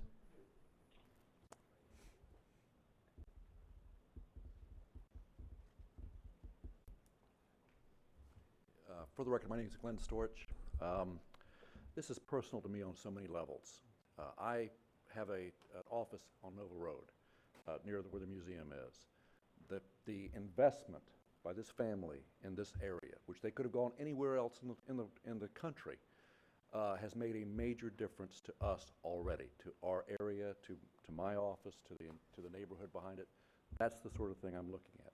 At the same time, I heard what Powell said regarding the children. He's absolutely right. What I've seen in the past is we have a brain drain. My kids, I've already lost my kids. My kids have had to go to different areas in order to get jobs that will support them. But I have friends, I have a lot of friends, who were able to keep their kids here because of Brown & Brown. That's the sort of thing that we're looking at here. The third thing is, if you're looking at the fact that downtown has to be helped, they have to have hope. I have clients right now who have suffered through flooding. They've had tenants who have fled. They have really little hope of getting new tenants in there, but this gives them hope. And if this happens, if you have all these people here walking up and down the streets, shopping, going to restaurants, creating synergy for new investments in this area, new businesses in this area, that's the epitome of what we should be doing as far as incentivizing investment in our area. Businesses come to where they are wanted. Obviously, we want this business badly, and in this particular case, for the Brown family and Brown & Brown to make this commitment to us, they could go anywhere in the country, but for them to make this commitment to us, I think we need to do everything we can as a community to help them, because that helps the community. Thank you. Thank you, Glenn. And I guess that could have applied to item 3 instead of this one, but I looked at it that way. Dr. Lowry. I move that we're adopting a resolution that we're doing on this legal, okay? For Brown & Brown, the application for participation in qualified target industry tax refund program and assist them that way. Seconded by Denny's. Ms. Post.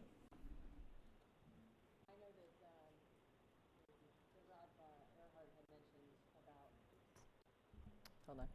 I know that Rob Earhart had mentioned about that this is a state program, the QTI, the Qualified Targeted Industry Tax Refund Program, and I really wanted the public to understand that you know, Brown & Brown is saying 600 plus jobs, high-paying jobs, and that this money is not just being given on the hopes of 600 plus high-paying jobs, that it's very important for the public to understand that the state will not give this money out, and we, of course, will not match or give our 20% unless it is absolutely confirmed that those 600 plus paying jobs, as they happen, have come to fruition.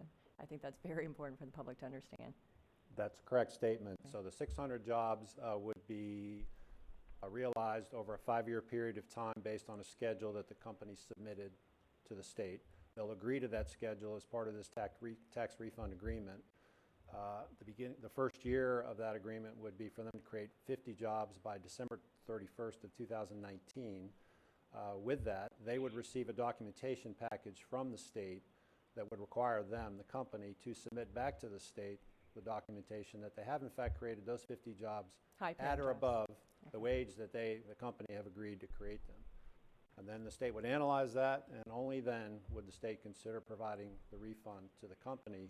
And at that point, they would notify us, the local government, providing the local financial support, and seek our contribution to that. We would send the money to the state. They, in turn, would aggregate that with their funds and send a check to the company. Further, the state takes those funds and sends them in 25% increments. And part of the agreement is that the company, have to maintain those jobs through the course of the agreement. And so in addition to measuring every year that they created the jobs, the state will also monitor that they've maintained that job creation that they created in advance. And just to And if they do not maintain the jobs, They don't get the money. the state basically just wanted to, comes to that conclusion and decertifies the project. And we have quite a few projects that have applied and haven't met the requirement, and they've been decertified, and therefore no funds, though this council may have approved local financial support and the state may have certified the project, no funds went to the company when they were decertified. thank you for clarifying. I Thanks. really wanted to make sure that the public understood that. And the QTI, the state program is, there's a reason that the state program was put into place, and it's wonderful for economic development, and I'm absolutely in support of this. Thank you. Any other questions? Need a roll call vote if Mr. Patterson is there. Can you hear us, Mr. Patterson? Can you hear us? I can hear you. Can you hear me? Yes, we can hear you now. Roll Okay, call thank vote, you. please. Ms. Cusack? Ms. Denny's? Yes. Dr. Lowry? Yes. Mr. Patterson? Yes. Ms. Post? Yes. Ms. Wheeler? Mr. Kelly? Yes. And thank you, and thank you, council, for pursuing this. It's Mr. Chair. Powell. Very much for your consideration and the investment in the partnership. It's hard to believe you're going to be 50 years old later this month. Mr. Chair? And I'm sure that I at UNCC feel the same way. But you're staying the same. You're not aging. Mr. Chair, I think Mr. Patterson may have been able to hear the prior discussion, but we now have heard him. So I think he may wish to vote on item 3. Would Mr. Patterson, if Yeah, you're there, retroactive vote? I was, when my name was called, I was saying yes, but evidently I wasn't heard, so I want to make it very clear that I did vote yes on item number 3. I guess what I should have done, I should have said your silence is indicative of the fact that you approve it, but I didn't. So thank you, and we'll take a 10-minute recess. Thank you.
I need to have a direct buzzer over there to you guys. I need to have a direct buzzer.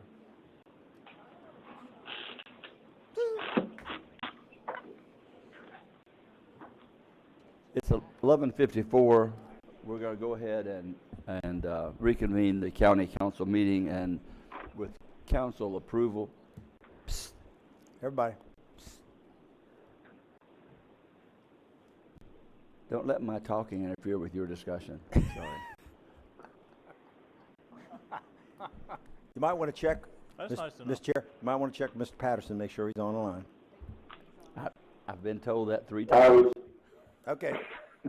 Mr. Patterson, Mr. you're on the Chair. line. Yes. Mr. Chair, Yes, Mr. Patterson. am I coming through loud and clear? You're coming through loud and clear, and we're going to move to item 8A with the council's approval, so that Mr. Patterson can participate in the vote on this, as he has a function with his, I won't call them old Navy buddies, American servicemen. American servicemen. There we go. So, Mr. Deneen. Mr. Chair, Yes, Mr. Chair, I really do appreciate being allowed to participate in the council meeting today this way. I made these plans almost 8 months ago, and was not knowing what was going to be coming up, and it just happened to work out. Many of these guys I haven't seen since 1992 when we decommissioned the ship, but these are buddies I've known since 1969, so it's been an honor to see a lot of these guys and listen to old Navy tales and lies. So it's been a lot of fun, and a lot of them are leaving here at about 1 o'clock today. So I'm hoping to be able to get out and at least. We're going to move to item 8A right now. Yes. And Mr. Patterson, we thought it was just going to be your voice. We didn't realize the visual would be there too. Just so you're aware, if you've been alerted. so we appreciate it. Anything Chair, I might have done that I've seen that happened many years ago. You can chalk that up to youthful indiscretion. Nowadays, it's Okay. I'm living at the foot of the cross anymore. Okay, let's move on so that we can get this voted on before noon, so. All right, maybe. Mr. Chair, item 8A, Yeah. I want to turn that over to Donna. It's simply the 3% for the non-union people. Thank you. Okay. Well, Donna. Good morning. What the resolution before you today is based upon the budget that you approved last time. It is the 2017-18 adjustment to the classification and compensation plan, which includes a 3% pay increase for all categories of the individuals listed there. Mr. Moats is here if you need any other further clarification on those items. Does anyone need any clarification? We don't need any clarification, so is there a motion? Mr. Chair, move Mr. Chair, I move approval. Go ahead, Pat. Go ahead, Mr. Patterson. Mr. Chair, I move approval of item 8A, the compensation plan, 3%. And motion's made and seconded by Ms. Denny's. Just a moment. I do, Tom Most, I'm the Human Resources Director. There is a Scribner's error on the copy you have. I'd like to submit a new one. On the next to last page, under the county manager, it says plus 350. It picked up a formula when we printed it, and that should not be there. So I'd just like to submit the plan again, because there's just one error on the whole plan. Have Sue put that on the, Yes, we can put it on. it's a very simple typographical. Motion was made. Mr. and- Chair, Yes. I would make a motion after. Motion's withdrawn, take this second's vote. withdrawn.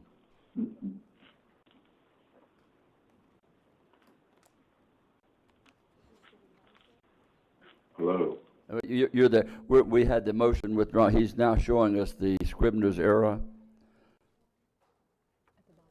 which was Bottom of the page. Sure. bottom of the page. Draw a little thing on that. Actually, I'm looking for the one. This one, if you look. This one's correct. This one's correct. See where it says county manager? On the one that was submitted, has plus there, I think they have it right here. See there, it says plus A350. That just picked up a formula out of the spreadsheet, and that is not correct. That should not be there, the plus A350. Mr. Patterson, out beside County Manager Notes 1, there's a plus A350, which is relative to nothing. It's nothing. It was a formula in the spreadsheet that picked it up. When Formula we was put printed in so that your motion Should is now to exclude that. I think you gave us one that excludes that. it. One that excludes it. So that's the motion that we have before us, Mr. Patterson. Yes. And Mr. Patterson made the motion for this. Ms. Denny's second. Thank you, Tom. Is there any objection to the motion? Or I think since we can hear you well, any objection to the motion? Mr. Patterson, you can hear us? Yes, I You can. hear. I have no objection to the motion. Motion passes without objection. Okay. Thank you. Thank you, Mr. Chair. Now we'll move to Thank you. item. Pat, have a great rest of the day, and we miss you, Gay. Okay, Item 8. Okay, thank you. Donna? And I'm happy to say also, Mr. Frank Bruno, we're in the Bruno Chambers, is here also to address us, and we want to thank Frank for all his work on co-ed. Donna? Good morning, Mr. Chair, members of council. Donna Butler, Community Services Director. I've met with you all, but we one-on-one about this presentation, but as we told you as we met, things were changing. So I want to reiterate some of these changes for you all, but also to let the public know the good things that are going on in our county post-Storm Irma. One thing, Donna, one of the problems that we've had, Mr. Chair, in this area, and you're aware, they're all aware of this, is that we want to make it real clear of getting this out to the public, because these are, things that would help the public. We're still in the event, and so these are things, so let's make sure that we get them out. I'm telling also the newspaper if they're here, this is really important. I was going to suggest if Dustin is here, he can ask for headlines in the morning on the News Journal for the next few days to point this out, because this is so critical. Right. That we have what we have to offer to help those in need. We have to get that message out, and I'm going to appeal that before you even start, that we send out information, which is what Joanne will do, to the churches and to the other organizations that we can send, that Absolutely. they can contact people that are in hurt and need. And I sent you a picture of this morning of a lady sitting there who was offered a tarp to a house that has no roof, no structure. And that's terrible. When we have something that's available like this, we have to help those people. And Donna, we appreciate your work and what you've done to this point and bring us up. And I know it's a changing world, and there's so much more out there. So without that, I won't interrupt you anymore. Okay. The first thing I wanted to talk about is Food for Florida Disaster SNAP. We've known this is coming for just a little over a week, and the state of Florida informed us that we had the opportunity to have a site. Both myself and the manager felt very strongly that we really needed to have 2 sites. Unfortunately, they were not able to get 2 sites authorized. You're familiar that this is for folks not currently receiving food stamps. If you're on food stamps, your card has already been updated and you got a little bit of extra. This is for our working poor that are just over that poverty guideline, and they need some assistance because they lost everything during the storm, or maybe they lost their job or couldn't work during that time. So folks can go out to the fairgrounds. It started yesterday. It will go through Sunday. Their operating hours are from 7 o'clock in the morning till 6 p.m. Now, one thing that, going back to our concern, we've already been getting calls from folks on the east side saying, I can't get there. What are you going to do to help? So with Steve Scherer, our general manager of VoTrans Assistance this morning, we have put 2 shuttles in place. This has already gone out in a press release. We were available to start assisting at 10 a.m., but until people hear about it, so please feel free to post this on your Facebook pages, get it out however you can to your constituents. So we'll have 2 shuttles running hourly from 7 a.m. to 6 p.m. Friday and Saturday. No service west side on Sunday. The last trip to the fairgrounds is at 4 p.m. because they need time to actually get them back in case they are transit dependent. The last trip from the fairgrounds returning is at 5 p.m.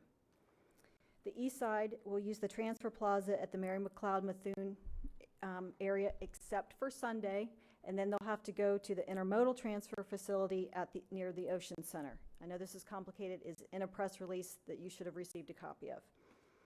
On the west side, they can go to the Amelia Avenue Super Stop, which is next to the North Publix. These will be smaller buses. They will not be the full-size buses, so they will not have the tag at the top. We generally call them paratransit buses. And they will be marked with the signs on the front and in the side. Steve just let me know that we have had one person already take advantage of that, and we just started the service at 10 a.m. and got the news out a little after 10. So this is a big change. We want to make sure that folks know that they can get to the fairgrounds. They will go directly from either of those stops to the fairgrounds, and then they will go back to those stops.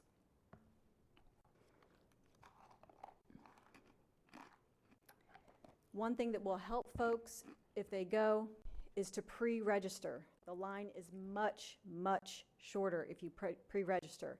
This has also been sent out in a press release, but if they want to look up DCF, State of Florida programs, they could even just type in disaster SNAP. It will come up, they can get to it.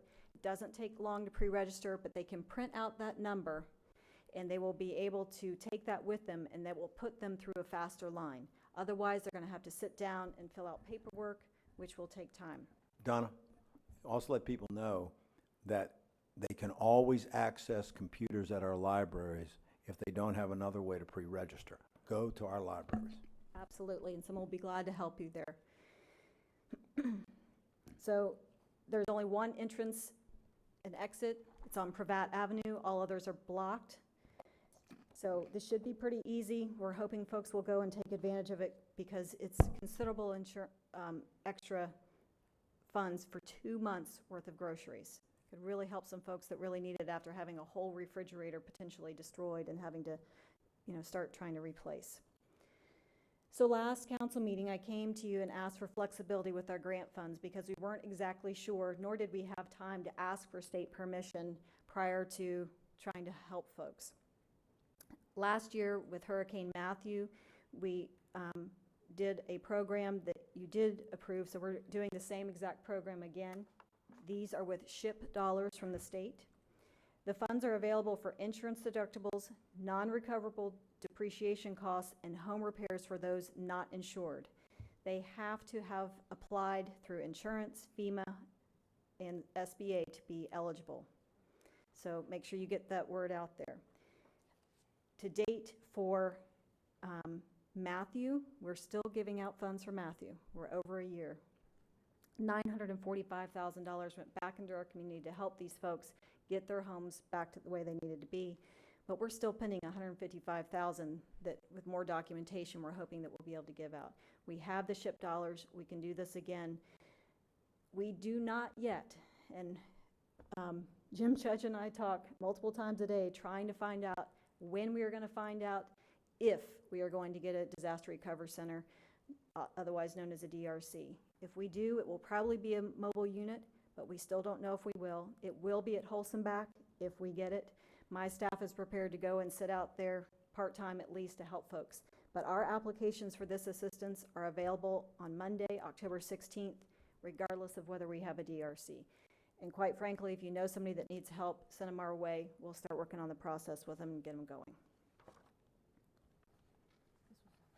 So these are grant funds that we haven't used previously, and the state has encouraged us to think creatively, and so this is what we're doing. These will be with LIHEAP, which is the Low Income Home Energy Assistance Program, and CSBG, which is, I just forgot what it was, but CSBG, sorry.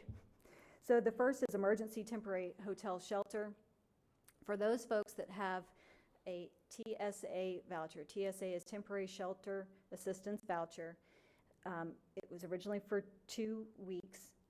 We've been told that the capacity to expand it has been put out there, but each person has to renew. They have to show proof that they still need the assistance.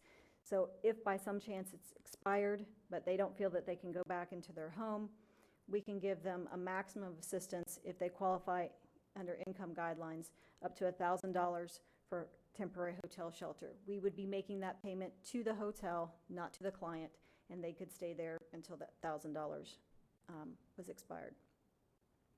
For folks that are permanently displaced from their rental housing, we have an even better deal, and that is security rental deposit and utility deposits. So if someone rented a home, the house is destroyed, they had a lease, they can show that they can't go back, we can help them with a fresh start. One of the frustrations that we're having is that we don't really know where these folks are, especially the ones with the vouchers. We've been working with the federal government and the state to see if we can't get a list of the clients because privacy reasons, at least tell us where they are so that we can almost go market to the hotels that they're staying in and say, hey, we have these services for you. But unfortunately, we're afraid they're not going to find out about these services if we don't go out knocking on doors saying, here you go. So again, please share this information on your Facebook pages, through your whatever mechanisms you do to share with your folks. They are income eligible programs.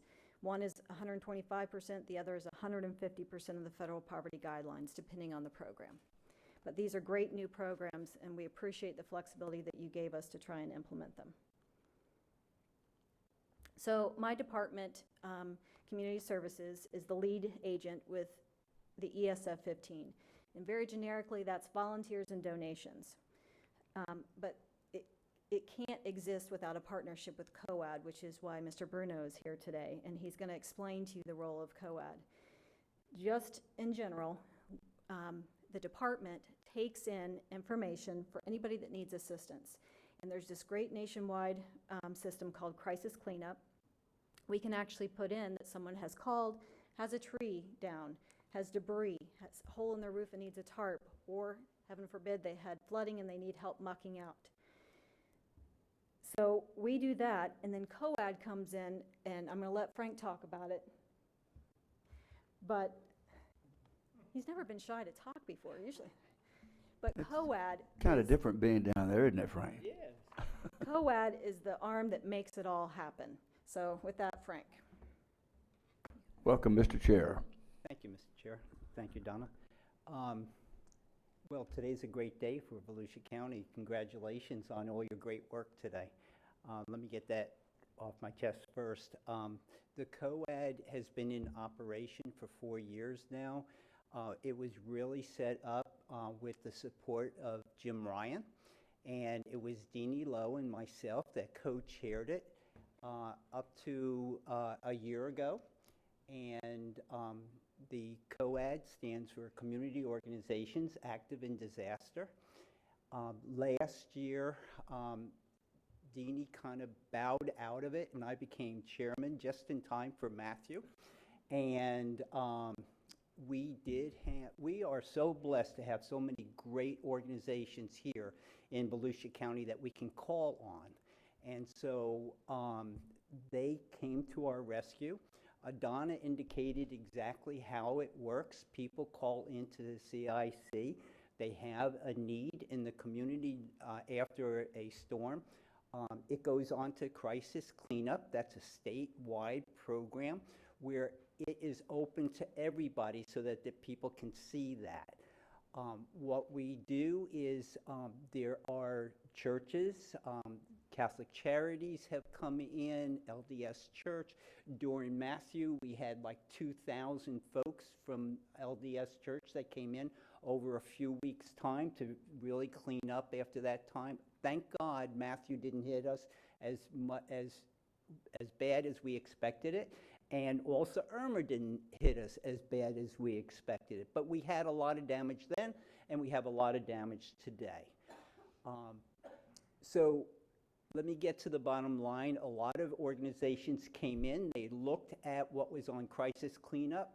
They downloaded the information, whether it was for tarping, whether it was for tree removal, whether it was for muck out from flooding and all of those types of things. They sent in crews to help us. The United Way was also another, we work with the United Way, with Red Cross, Salvation Army, and a number of others. This year, the problem with Salvation Army and the Red Cross is there's just been so many disasters, and they were called away from this area, so we had to depend on a lot of other people. getting to the bottom line, we have AmeriCorps members here again this year. They were a blessing to us last year with Matthew, and they're a blessing again this year. We have been working to get them housing. The Epiphany Catholic Church, which is I've been affiliated with for 47 years, Father John has come to our rescue. He had 2 homes plus the church, so we're housing all of them here in Port Orange. And they are out working every day, chainsaw, bringing down trees, tarping, and we're going to have a lot of bad weather coming in over the next few weeks. And so it's important to get tarps and get these homes dry, and also the ones that were wet, get them cleaned up so that people don't suffer with any kind of allergies or anything like that, and mold coming into their homes and things like that. So they're here, they're boots on the field, and they're working hard. One thing that I do want to mention to you is that we have 5 major colleges and universities here in Volusia County. We're doing an event so that the AmeriCorps members will be training our students from the different colleges and universities so they can actually do the work when AmeriCorps leaves. So I think that that's a big thing for Volusia County, because last year, if you remember, after the AmeriCorps left, we were stuck with still a lot of demands, and we really worked hard to try to eliminate those needs in Volusia County. So we're planning ahead this year, and I'm just so proud of the team that we have at COAD, and we meet all year round at the EOC. Let me just mention something about Jim Judge and the EOC. They have done a fantastic job, his whole team. I have some great support there, and I just want to mention to Jim Deneen, I think he probably was a mind reader this year to have Donna Butler and her team take over, because I was kind of incapacitated that night of the storm itself. So he waited till the absolute worst peak of the storm to have an appendicitis attack. And they stepped in and they took it over right away. We didn't skip a beat, and I'm just so proud of Volusia County, and I thank you very much for listening to me. Yeah, Frank, I can remember when you and Deanie came to VCOG and presented this concept. I was there, and we were thinking, well, and I was thinking to myself, what are they really going to be able to do? Well, unfortunately, we now know exactly all that you have done, and to have 2 years in a row of the storms that we had certainly shows how blessed we are that y'all stepped up, created the organization to help and provide. And I understand you've got to get back to the center today because, and a lot of people don't know that the EOC is still open and operation. We're still in disaster mode. Right. And a lot of people are not aware of that. So thank you very much. Mr. Chairman, thank you. One thing I have to admit, I never really appreciated until these last 2 storms, especially with Frank and Dee Dee.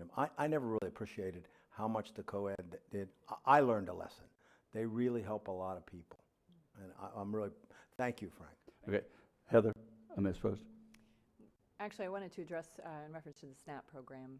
You mentioned just to. Is anyone have a question or a comment for Frank? Because he has to leave. Okay, go.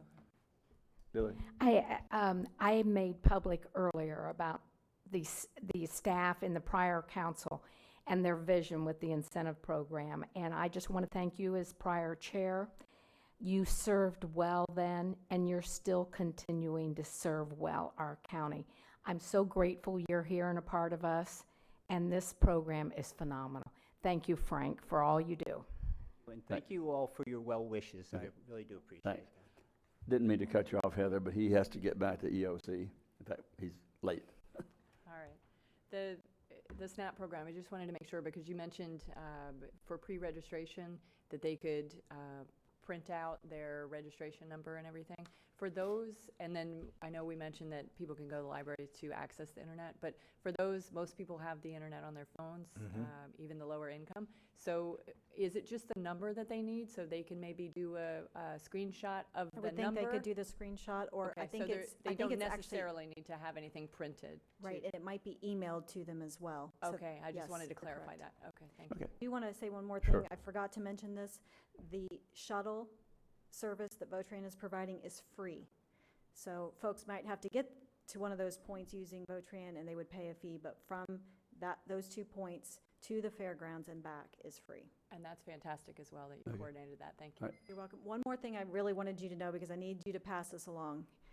We have served 199 households to date. We do have 55 more, but they are still coming in. And folks need to know that they can call my office. The phone number is right here, 386-943-7029, and we can still get them into crisis cleanup.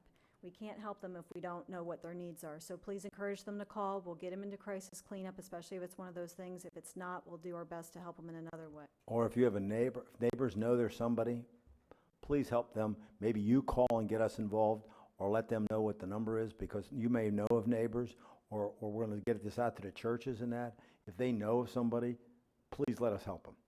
The other really important thing to know that's not in this presentation is that all of these volunteer hours, if they are documented, if I sign my name as Donna Butler and I worked at this address for 3 hours, that information, if it's turned back into us, we can use that as part of our local match to FEMA. It is invaluable to us for those that are volunteering. So I encourage you, as you're encouraging your churches or other community organizations, to say, hey, look, we have sheets that if you sign into, you can really help us out here. So we have that information. If you want more, just let me know and we'll get it to you.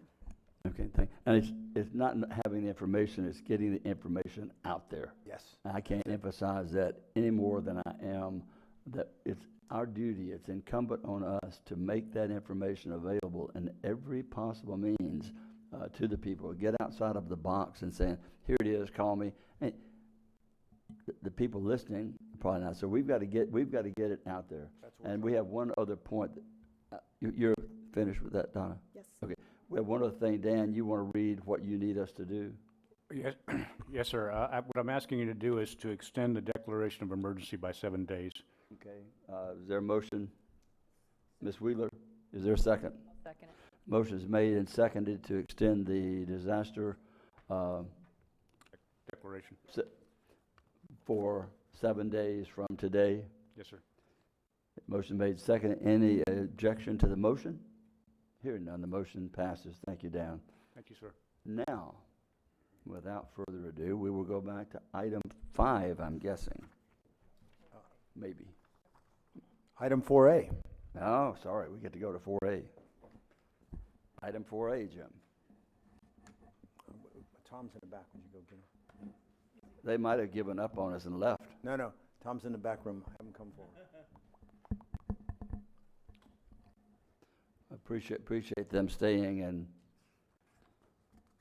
Mr. Chair, as they walk forward, I am very pleased to bring before you, they executed an agreement, a collective bargaining agreement. This is the first bargaining agreement for lifeguard supervisors, senior lifeguards, and beach safety specialists.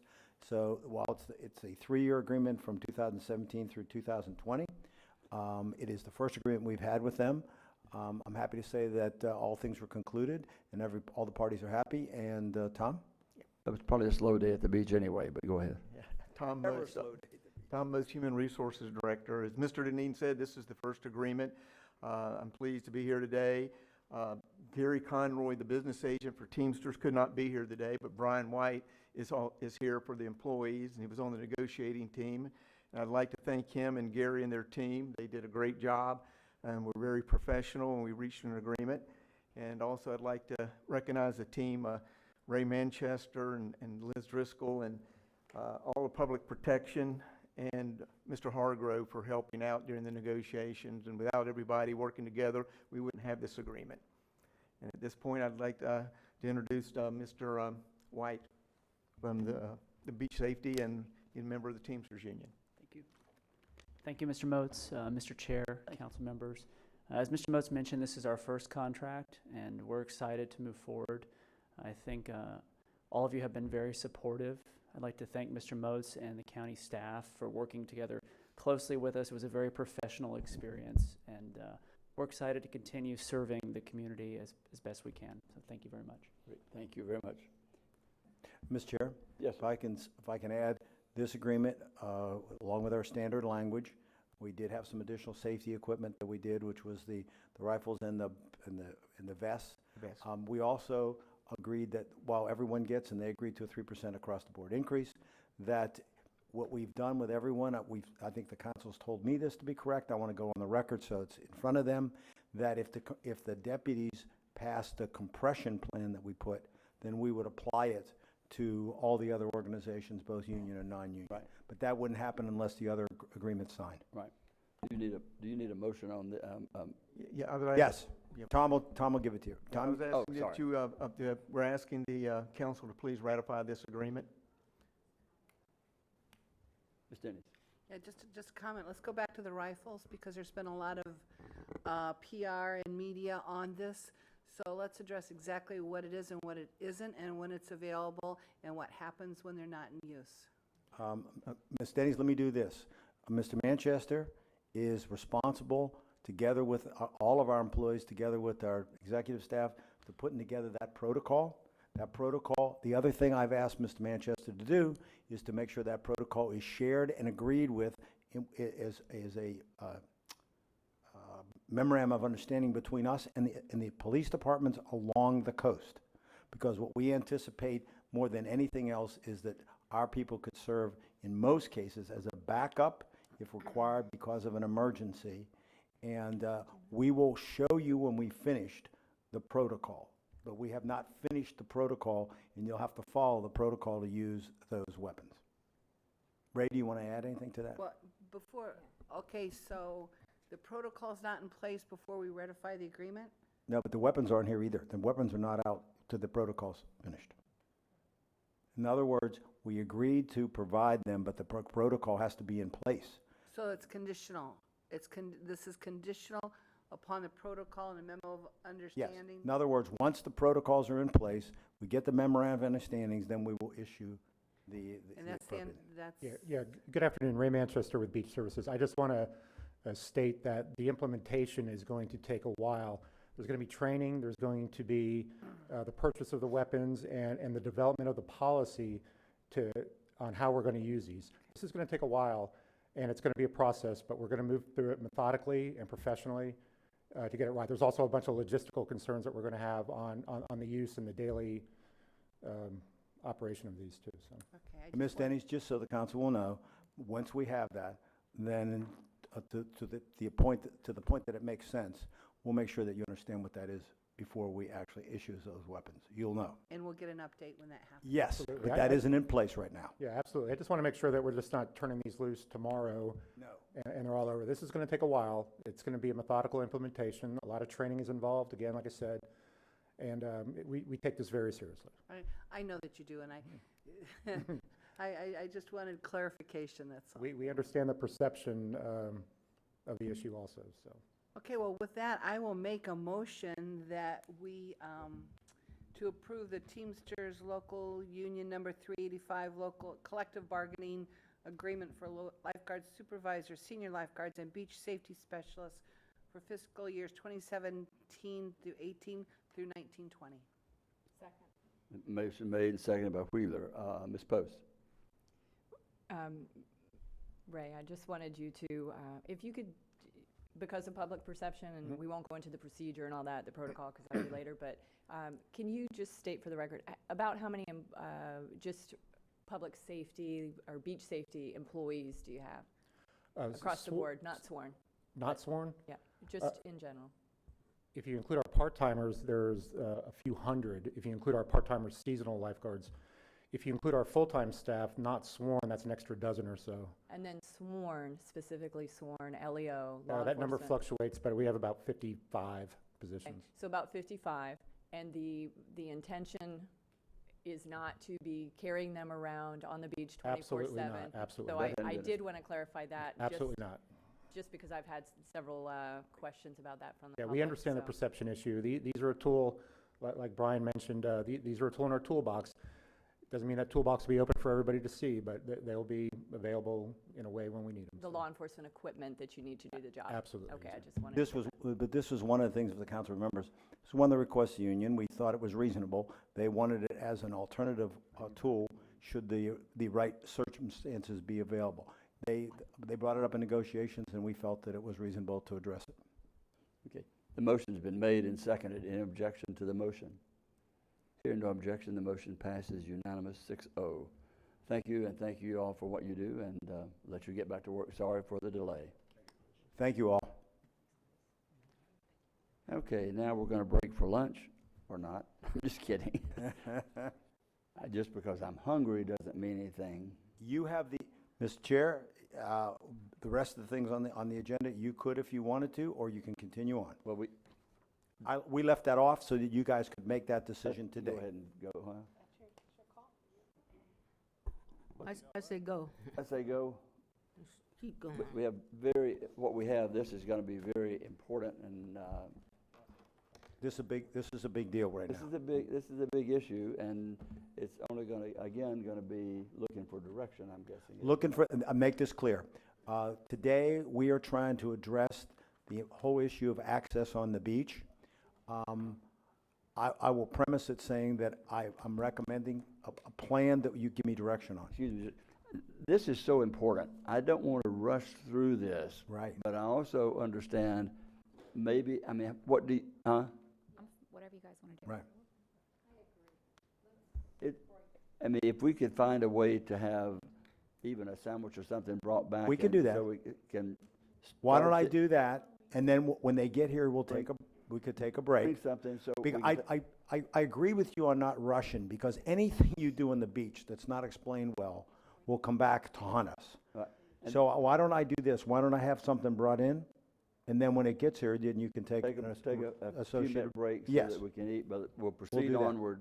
Yes, we can do that. Till then. So let's do, is that okay, Ms. Cusack? We'll keep going, and then, here we go. And Jessica, you're up. Mr. Chair. Or not. Only an in the sense that all we're asking for today is direction. And so the public knows you've seen the details, and Jessica will go over it. Good afternoon. My name is Jessica Wintorp. This is available online for the public. We are working for it. Yes, sir. Working toward getting this. It was a lot of information Yes, to compile. we just got it and- yesterday, but we've had the information, but the compilation of it. Yep. Once again, I'm sorry, you got me stuck. I'm Jessica. I'm the Coastal Director for Volusia County, and we are here today to discuss beach access operations. So we have a total of 32 vehicular approaches within our county in our drivable beaches. So this is only the area that allow the public vehicles to come and go and drive along our beach. We have 32 ramps. 26 of those are north of Ponce Inlet, and 6 of those are south of Ponce Inlet. In the 2017 year, we had 22 of those 32 ramps open and operational to our public. The 10 ramps that were not open this year were River Beach Drive in Ormond Beach, Boylston Avenue, which is in Daytona, Williams Avenue, which, as you may remember, was damaged due to Hurricane Matthew. As a side update, we're progressing quite well on the construction, and we will be underway this off-season. We have 4 ramps that are 40 feet wide or less: Seminole Avenue in Ormond Beach, Seaview Avenue in Daytona Beach, Rockefeller Drive in Ormond Beach, and Zelda in Daytona Beach. What we can do in 2018 is we can go ahead and recommend that we can open 7 of these 10 ramps. The 3 ramps that I just listed, the River Beach, Boylston, and Williams Avenue, along with the 4 ramps that are 40 feet wide or less: Seminole, Seaview, Rockefeller, and Zelda. Oh, stop there for a minute, Jessica. This recommendation, because we got to be clear about this. This recommendation's based on us having a new revenue, or new revenues that are not property tax revenues. That's my recommendation, to do this.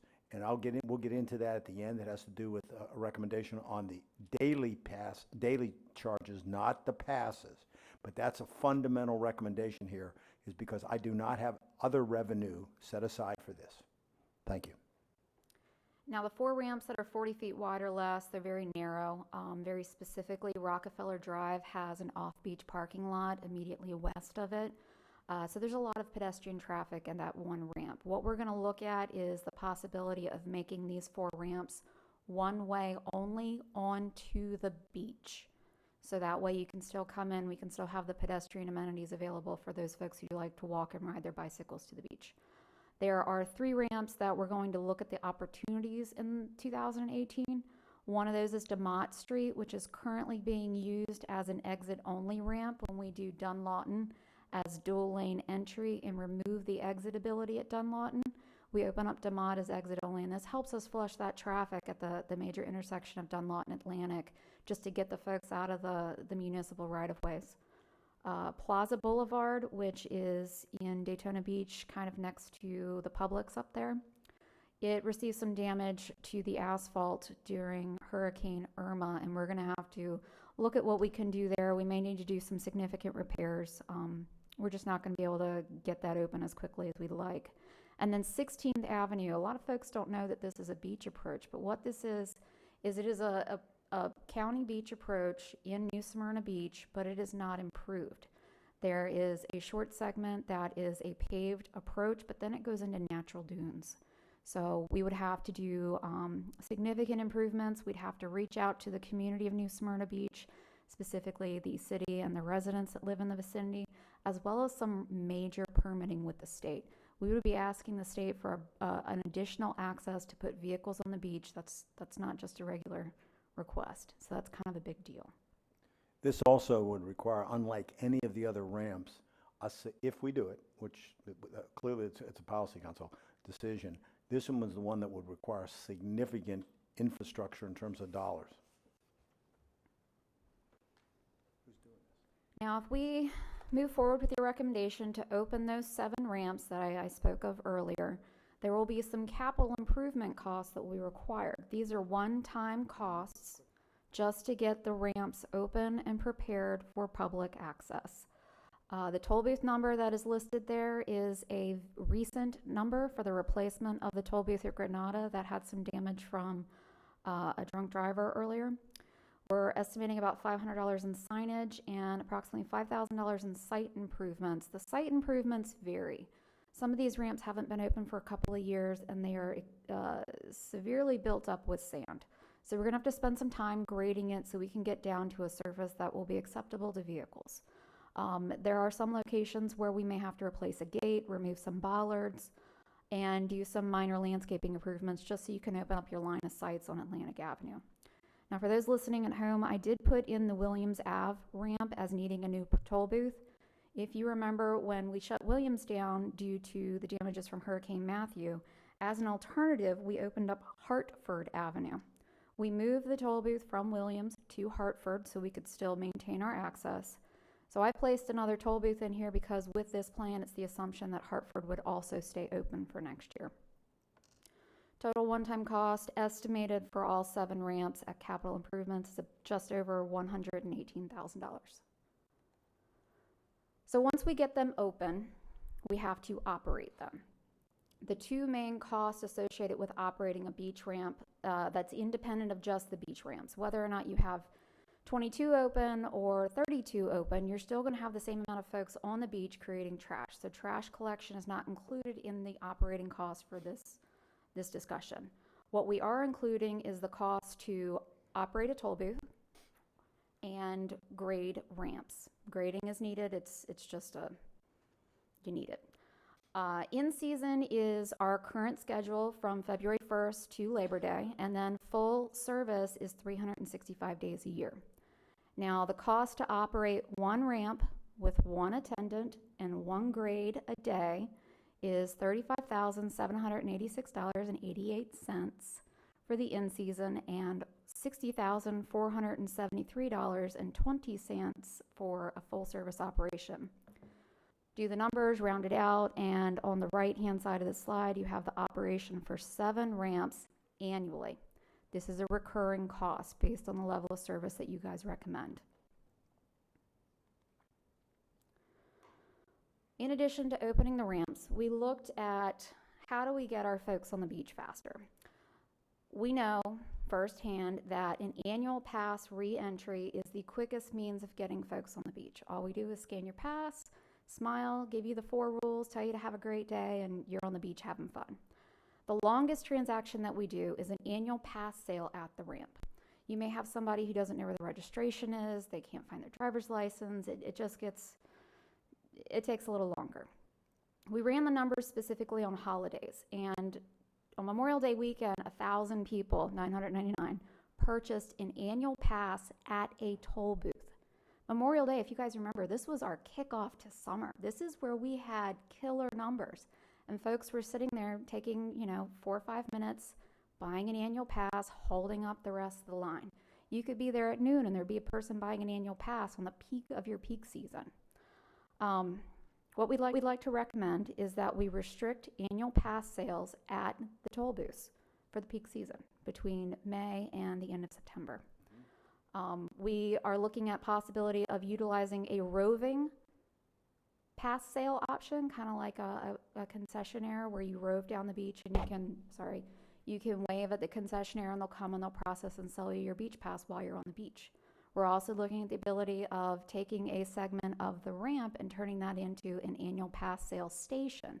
A prime example would be the International Speedway Boulevard.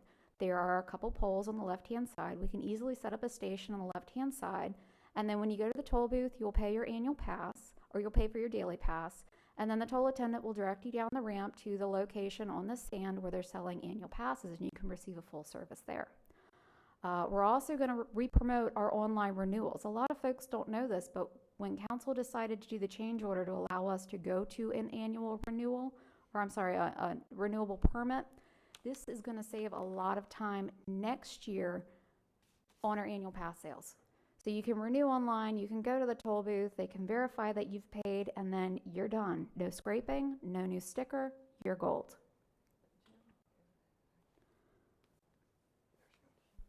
We also looked at pass holder ramps, pass holder only ramps. It originally started as a locals only, but we looked at the actual process of putting people on the beach and whether you have a resident annual pass or a visitor annual pass, as well as the handicap dailies and annuals. All of those take the same amount of time to process.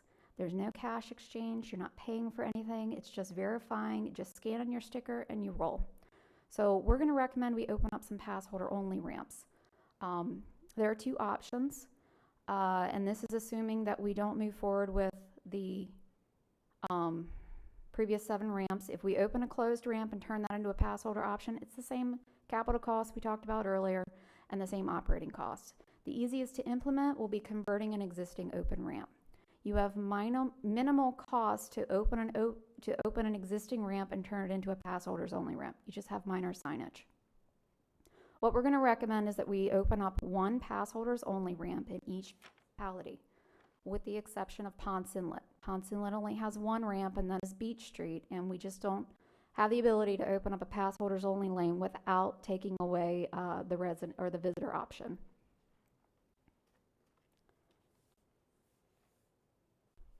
So we haven't just been sitting on our hands this year. We've done a couple of things to try to get you guys on the beach faster.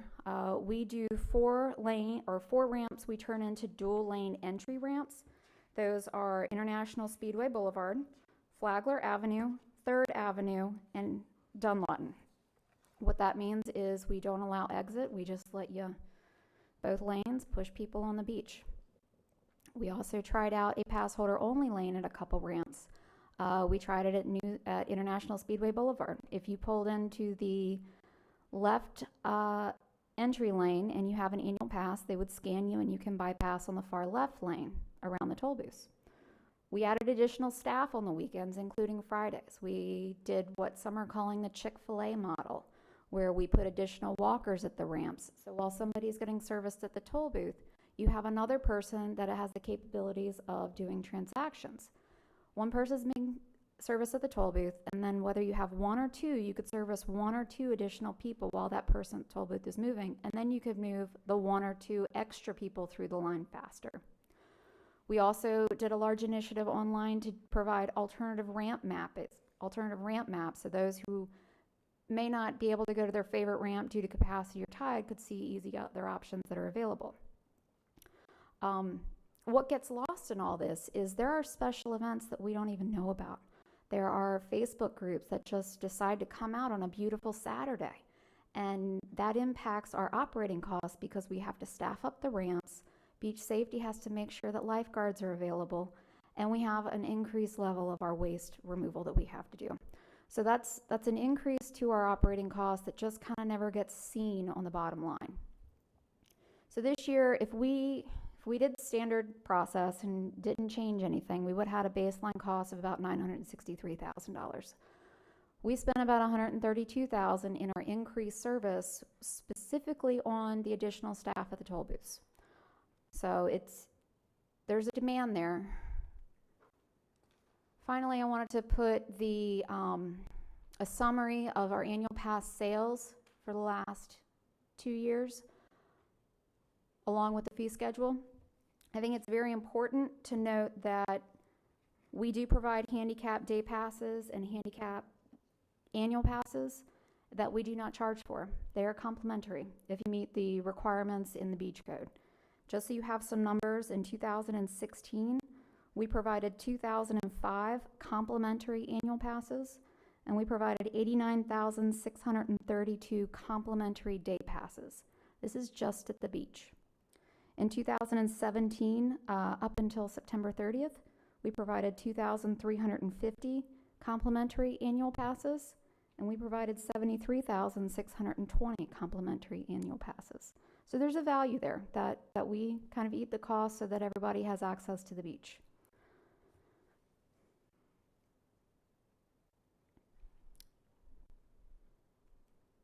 I'm done.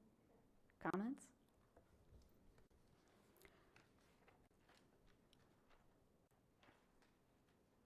So we're looking today on direction on the level of service that you guys would like for us to provide. Normally, I wouldn't do this, but since I was the one back in January that started bringing the idea of beach access, if you council, okay, I spent a lot of time working with you on several meetings. I guess others have met with you as well. And I think it's time to look at the 7 ramps, to open those, to have additional access. I think it's time that we have a way for ease of access, which you've addressed with your pass holders only lanes and putting in. And I think this year, like you said, you increased by having people there to use the scanners. So you've had the experience showing how much better that does help to make people allow them to get on and to utilize the beach faster to find a place to park and enjoy the beach. So I would look at what was the proposal that we have received, or ideas, not necessarily a proposal, I guess ideas or thoughts we've had as far as increasing the out of area daily pass from the $10 to $20. That's one of the things that you're looking at, right? You're looking for that? Yes, sir. You're not there yet. If you're not there, Well, yeah, what we're looking for is a way to pay for any of these. George, let me finish. Okay. Understand and what we're doing, we know that we're going to have additional cost for opening up the 7 ramps. You gave us all of that as what we have. And the only way to do that is to pay for that without having to go to the taxpayers for the general fund to do all of that. So that's what you're asking us to look at. And one of the suggestions or thoughts is to increase the daily pass for out of area, out of town. No. Just the daily pass. It's the same Just the daily price. pass. Yes, sir. For anybody. Yes, sir. The daily pass is $20. Now, a local resident can get an annual pass for $25. So I really doubt that it's going to affect many people locally to go down. If they're going to pay a 1-day pass, it behooves them to spend the $5 and get an annual pass. So it's to not put it on the backs of those that are here, the locals that are here. It's to help fund, because we have the additional maintenance cost. And one of the things that the additional revenue, in addition to the access, is going to do, it's going to be able to make cleaning better. Possibly even the restrooms can be even taken better care of, and certainly the ramps can be improved and taken care of better than what they are, because we'll have the revenues to do that. And it's not on the backs of the taxpayer. So that's the one thing that I'm like, if it were up to me, I would have made it 25, and I've only had one email of anybody talking about the pass. And the one person said, it's too cheap. I've had no one say it's too expensive in an email. Now, I've only had one, and I can have record on that. I mean, you may have had different thoughts. I'm just sharing you what I've received. And that's one email. It said, have you looked at what it costs to get on a beach somewhere else and you can't even drive on it? So that was my thought. And I've laid it out there, and I'll go down and let each of you look at this. And Heather, we'll start with you. Jessica, I'd like to say, So you don't, excuse me, Heather, you're not looking at the screen? I did, and she was first. Okay, I just want to know, you said we just go down the line. I mean. No, I mean, she was first. I Her think you name meant was on up. the line there. Oh, you meant down the line there, on but his- not up here. yeah. That's what my concern was. I thought you was gonna do Heather, then Fred. and then you've already made your comments, and then, that's not, but you're Off the doing it from screen. the screen, Yeah. right? Yes, ma'am. Okay, that's all I wanted to know. No, I mean, it was up there, and then now it's gone, so I think you were up first. Yes, she And was. that's She been may have been. confirmed. I Okay. didn't. And you're second. You're next. And then Ms. Wheeler. I and think then you Ms. missed my point. Okay, I know it's complicated. We got it. Jessica, I just wanted to say,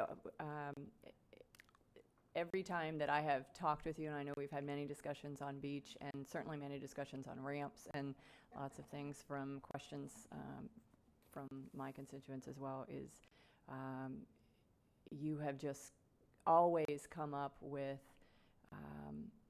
amazing responses, and you've been right there with answers, and I want to tell you that I really appreciate that. Thank you. And this proposal that you've come up with is a fantastic way, I think, of solving a number of issues.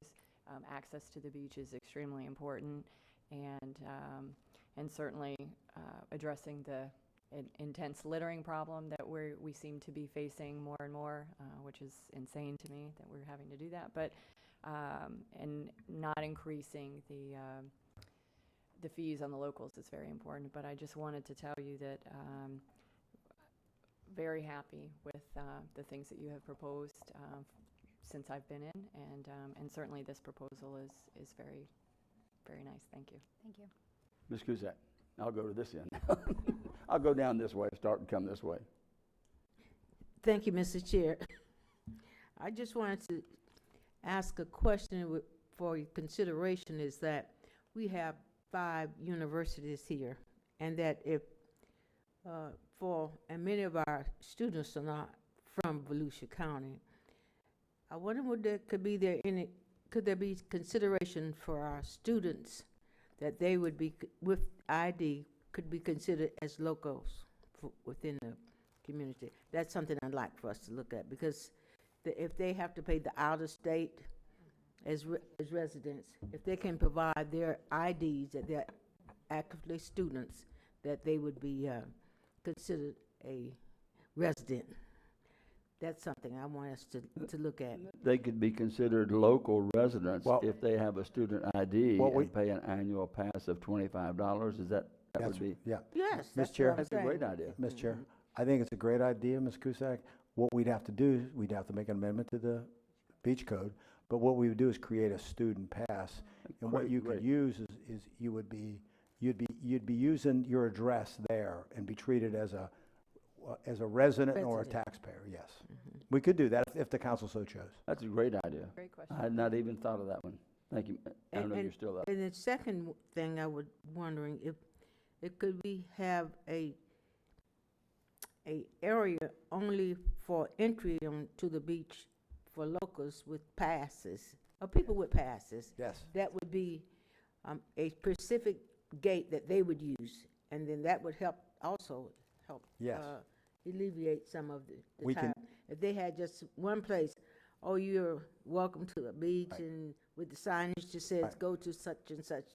We and actually you can put, you we can actually put one in every community but Ponce Inlet. We can put one in the Shores, we can put one in Daytona Beach, we can put one in Ormond, we can put one in New Smyrna Beach. Excellent proposals. Thank you so much, Jessica. Ms. Thank Wheeler. you, Mr. Chair. Ms. Wheeler. Good idea. Thank you, Mr. Chair. I want to commend you. That was a great idea, Councilman Cusack, for the students. I think that's wonderful. I wanted to clear up too, Jessica. Now, if someone purchases a daily pass and they get on there and they decide, hey, why did I just spend that? And I could have spent another $5. If they keep the receipt, this is what we had discussed, correct? They can turn it back in and go ahead and pay the additional. Is that correct? Yes, ma'am, that's what we're gonna look at. When Yeah. Yep. if we move the pass sales off of the toll booths, we will Mhm. put them on the beach. Right. And then you'll be able to keep your receipt and then get the $20 towards your annual pass sale. So Mhm. if you're a resident, it would be an additional $5. If you are a visitor, it would Another be an additional 75. 80.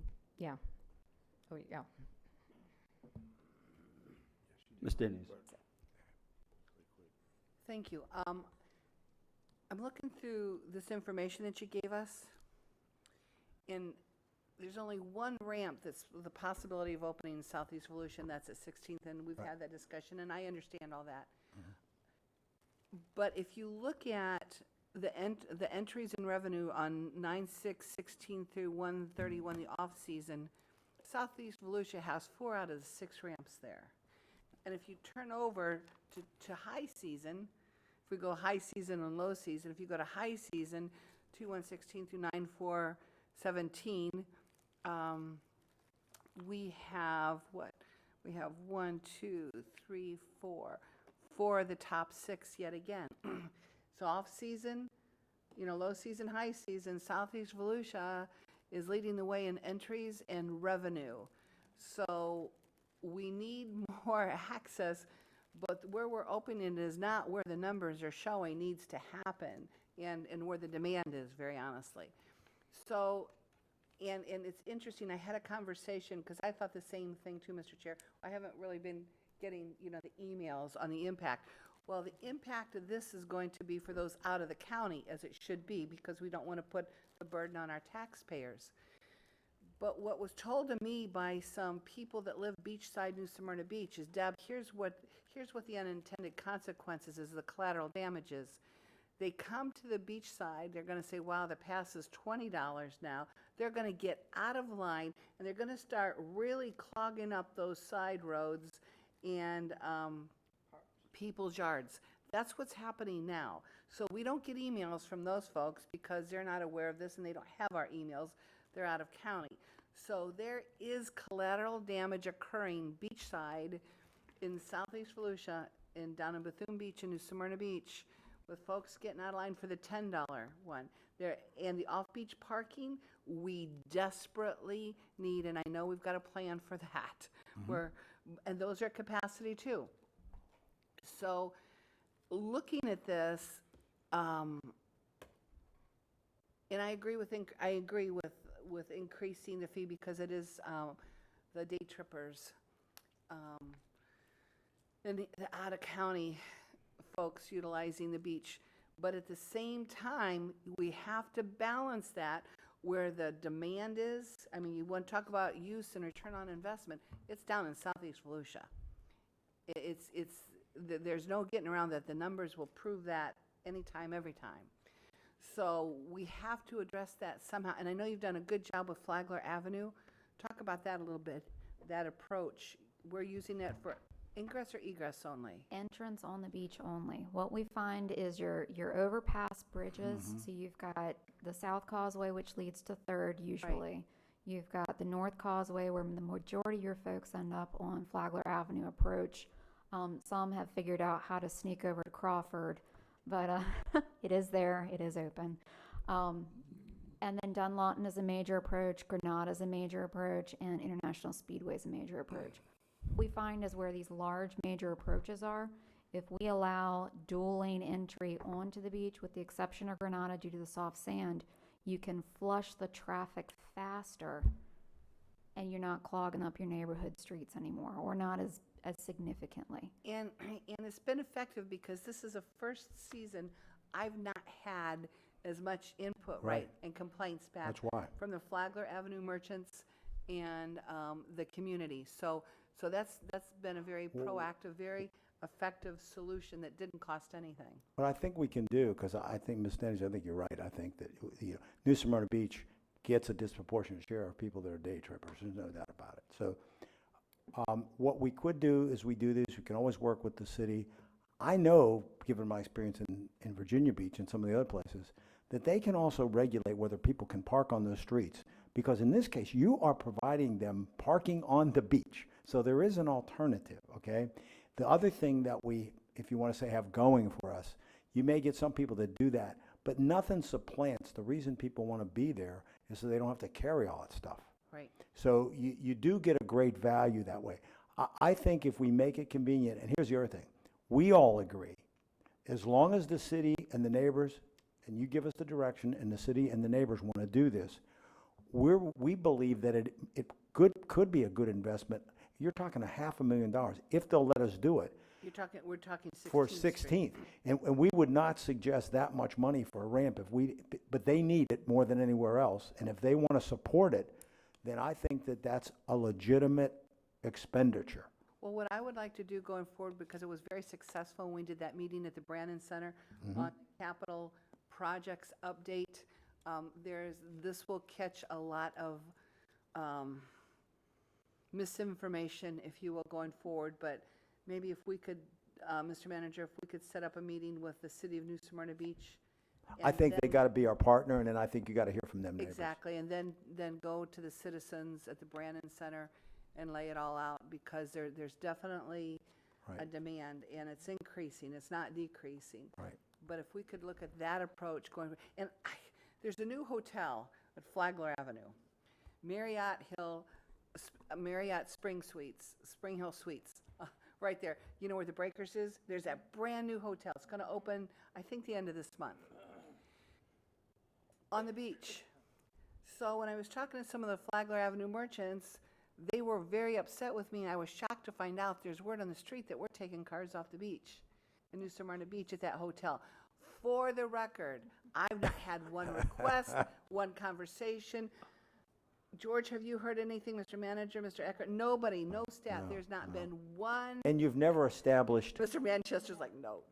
you've never, Nothing. Deb, Nothing. you've never established a zone. Remember, the only reason you do it in that one area, you created a specific, well-defined zone. There is no other zone like that. Well, and there's just no way that can happen. There's No. not enough parking now. So I want it said, there's been no inquiry, there's no conversation, and there is no plan Right. to take cars off the beach down there, just because, and even the developer, good friends of mine, were talking to him. I said, well, is this what you've been thinking? He said, we've never had that conversation. So even the developers never had the conversation or the request. So anyway, but the Southeast Volusia, it's a growing situation. It is. For us, Mr. Multiple answers to that issue, and one would be to finding additional parking. I think you came up with a great solution of working with the city to post no parking, which they can enforce, and force the people to do that. One other question that in my discussion yesterday with the manager and was that I believe if we are going to increase the daily fee, it should begin January 1st, not May 1st. I think the confusion of keeping it down for 4 months, then you have people come in and say, well, I paid $10. Why did I pay $10 last week? This week I got to pay 20. So my thought would be to keep it consistent. I was just giving you something a little conservative. You were just giving me something so I could make it. I just think that it's easier for the people To understand. easier to understand, so you don't have the confusion on the public of, well, wait a minute. The only thing that we have come to the conclusion as a staff is as much as we would like to say no pass sales at all in line, so that the council doesn't get criticized. That really, it's really during the high season of May through the end of September when having pass sales in line is a problem. I would hate for someone to come there in January or October and say, you can't sell me the pass, and there's nobody behind them. No, I'm not So we- speaking, I'm no, not I know you're speaking to not. that. So I'm saying is, that's the one thing, so we had both of them synonymous. Right. Pass sales and money. Right. So I would suggest keeping the pass sales during that period of time. And the money, honestly, for us, is easier to understand. Sure. It also, if you do it this way, there are some events that we would pick up, additional revenue, that make additional trash. The article in the paper did not get into the biggest cost in some cases. It has really changed. Ray would know, the trash is different now. And I'll be honest with you, we do not believe we're getting it locally, because we see the difference when it's just locals. It's a lot of people come from out of town. Can I make a comment to that? One of the conversations I was having regarding this issue, Beachside, New Smyrna, there's somebody that lives close to one of our ramps, and we have a trash receptacle, both sides, but they park in the easements in front of this particular property. They watched as a couple got out of their vehicle, but changed the baby in the car, got out of the vehicle, dropped the McDonald's bag by the car on the road with the diaper, and the garbage can right in front of them goes to the beach. They get out of their car, pick up the trash and the diaper, put it back on top of the car hood with a note. The garbage can is there. Please pick up your litter. This is our beach. We live here. Have a nice day. They do this. They do this every weekend. Every weekend. She said, if I took a video, she's halfway thinking of videoing this. So there's human nature we cannot control. We cannot control. Well, can we do anything to tell people not to litter? Well, we can. Well, can we enforce that? Only if you see them. It gets hard to do. If you see them. I mean, I'm just, It's hard to do. Your best bet, my experience is, your best bet is that in addition to us cleaning up, we did the banners, we did some other things. If we put out the message and we have people on there and we put out the message, what I'm hoping you're going to do is get people that live there.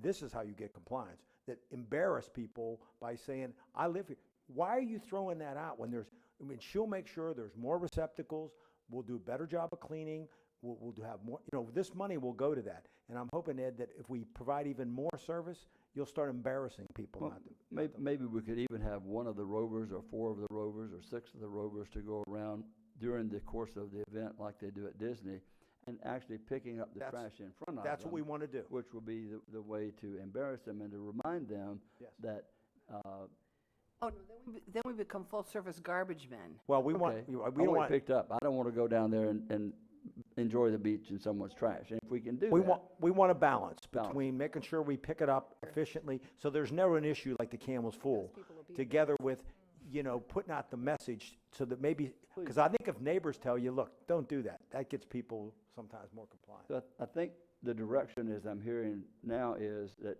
we like the proposal with the adjustment on the timing to put it into place, bring back whatever else that you're going to need for the additional. If we need you tell me. You said We're ready to go. We'll bring back the report for you.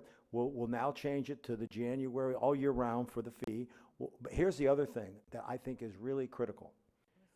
We are going to put this, and we'll do the student. We want to put this in effect 365 and then come back to the council after we have the numbers and let you decide make the adjustment. What ramps, how long, because if we start doing it and making that choice ahead of time, you're going to get criticized. You didn't give us a chance to use them. We'll advertise. And then after we have enough time, I think the council will say logically, look, if nobody's using that ramp in the off season, there's no reason to have somebody there. On the other side of the coin, then you can actually see what the statistics are, and let's change the frequency based on that by the council. I think, well, what you've done, I think the first time, I think you mentioned yesterday, you've not had this wealth of information of facts. Right, especially in your hands. And especially with what we've got right here. We have it, you have it. You'll be able to make that decision on which ones, and you recommend to us.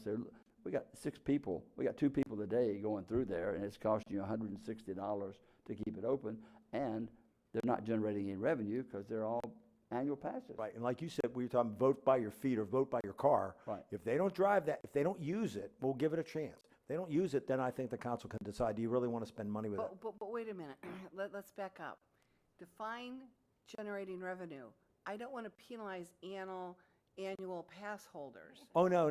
It would be use. Use. Okay.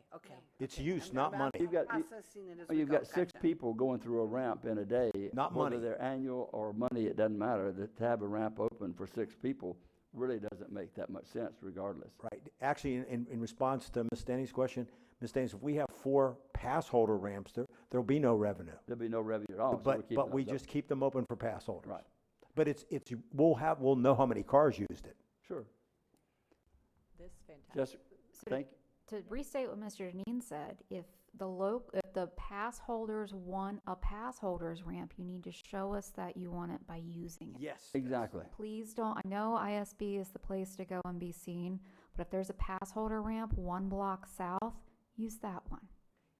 Okay. You know, there's one other side effect that we talked about that we hadn't anticipated. And that is, if we open all of the ramps, there will become more accessible areas closer to the ramp in places that people don't normally go now. I'm So going you, to scout those out. yeah, so what Dan might and happen is, ones we're you going might to. be able to drive now more convenient to a ramp where there's less crowds. Exactly. Because then we'll have ramps in places we didn't have before. Fantastic. I think it's a great report. Ramp it up, that's good, I think that's good. Appreciate all the work on it, and I think that it was worth waiting for. I would like to have had it earlier, but I mean, we have this year's experience too, which also helped. Right. So you have that data. So you want a motion to proceed? To give us to proceed, and we'll bring you something back. My suggestion is you make sure people know ahead of time, and we let them know about what the cost will be and everything, and give people advance notice. Okay. Is there a motion to proceed with So Ms. moved. Wheeler? I'll second. Second by Ms. Post. Any objection to the motion?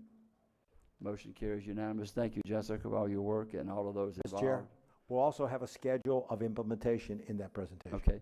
And I had a detailed meeting yesterday with the people looking at RFID to try to utilize that.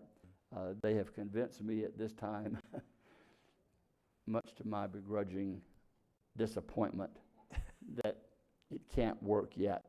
Just yet. Putting the yet in there, because I look forward to the day and the time. I did share with them some things that they weren't aware of on portable readers that can be put in, so, and it requires additional things. However, I guess I can share that they are going to try to run possibly a test with the RFID reader for the employees, the lifeguards and the vehicles. That was who would do first. To try to see that will work. So they're going to run a test.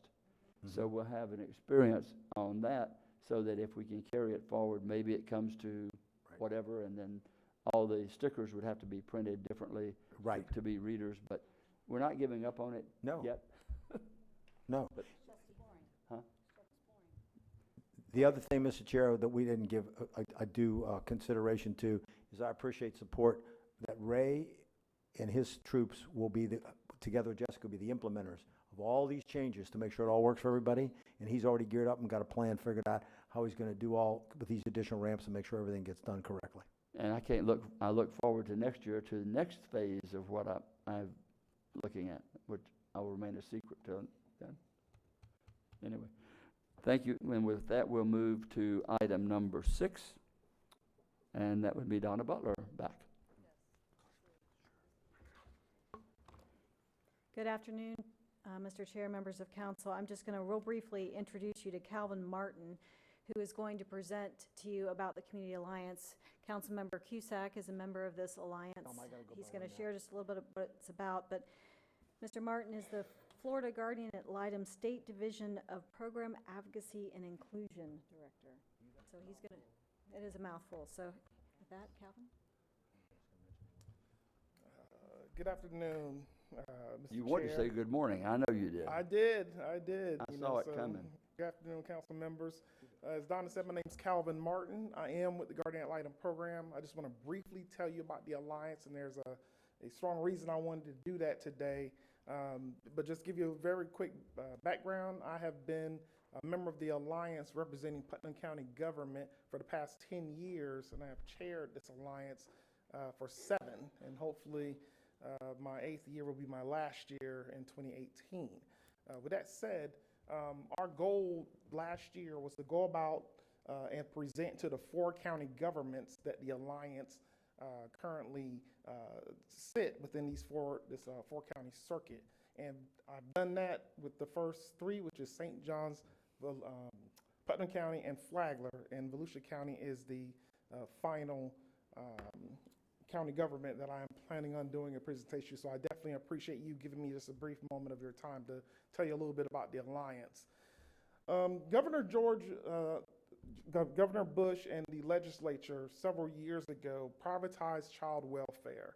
And as part of that initiative, they needed a community body to kind of help oversee the services within the community, to ensure that the community received the appropriate services from the state entity that oversaw child welfare. With that, that's how the Community Alliance was formed. And as part of that mandate, a number of entities were part of that process, and with county government being a mandated member of that. As you can see, the Alliance was formed by Florida Statute 2019-6A, which gives us statutory authority as part of our mandate to form and oversee the department's system of services within the child welfare system. As part of that charge, we are asked to kind of take a look at the overall system of care and pretty much be a voice for each community that the system that the Alliance currently represent. As I previously stated, it is the linchpin of the CBC initiative, and that's how it got its genesis. But the CBC piece is not the only part that the Alliance focuses on. We also look at education. We also focus on the mental health system, any kind of service that folks in the community currently receive, any type of service provisions from the state. We're also become the point for contact within each of those services pieces. So if an individual or a group is having a barrier accessing any kind of service, they can bring that issue to the Alliance. Then the Alliance, based on its network of providers, can kind of take a look at that and see if there's any way we can look in helping to remove some of those barriers within the system. Now, it says here that prior before the formation of the statute itself, that this district, Volusia County, is part of District 3. It was actually part of District 12, which is Volusia and Flagler County. District 12 was part of the Jacksonville area about 15 years ago when it was pulled out and formed its own alliance. This alliance is part of like I said, Circuit 7, the judicial circuit, which it's formed around, which includes these 4 counties, and it has 30 members representing the alliance. We meet quarterly and pretty much have a high attendance rate of about half that membership, which is usually the attendance rate, but that is enough we need to kind of make business happen and based on the type of members that we have. So now, the core of what we do is pretty much we analyze data. We look at the entire system from a whole, from a data standpoint. We look at what type of services are needed. This is an alliance that's probably one of the most active alliances in the state. And every county government sits within an alliance catchment area. And so we're one of the few alliances that actually have gone before the Florida legislature to push for service funding, to increase the funding within this community. And so it's proud to say that we are one of the most highest professional alliances across the area.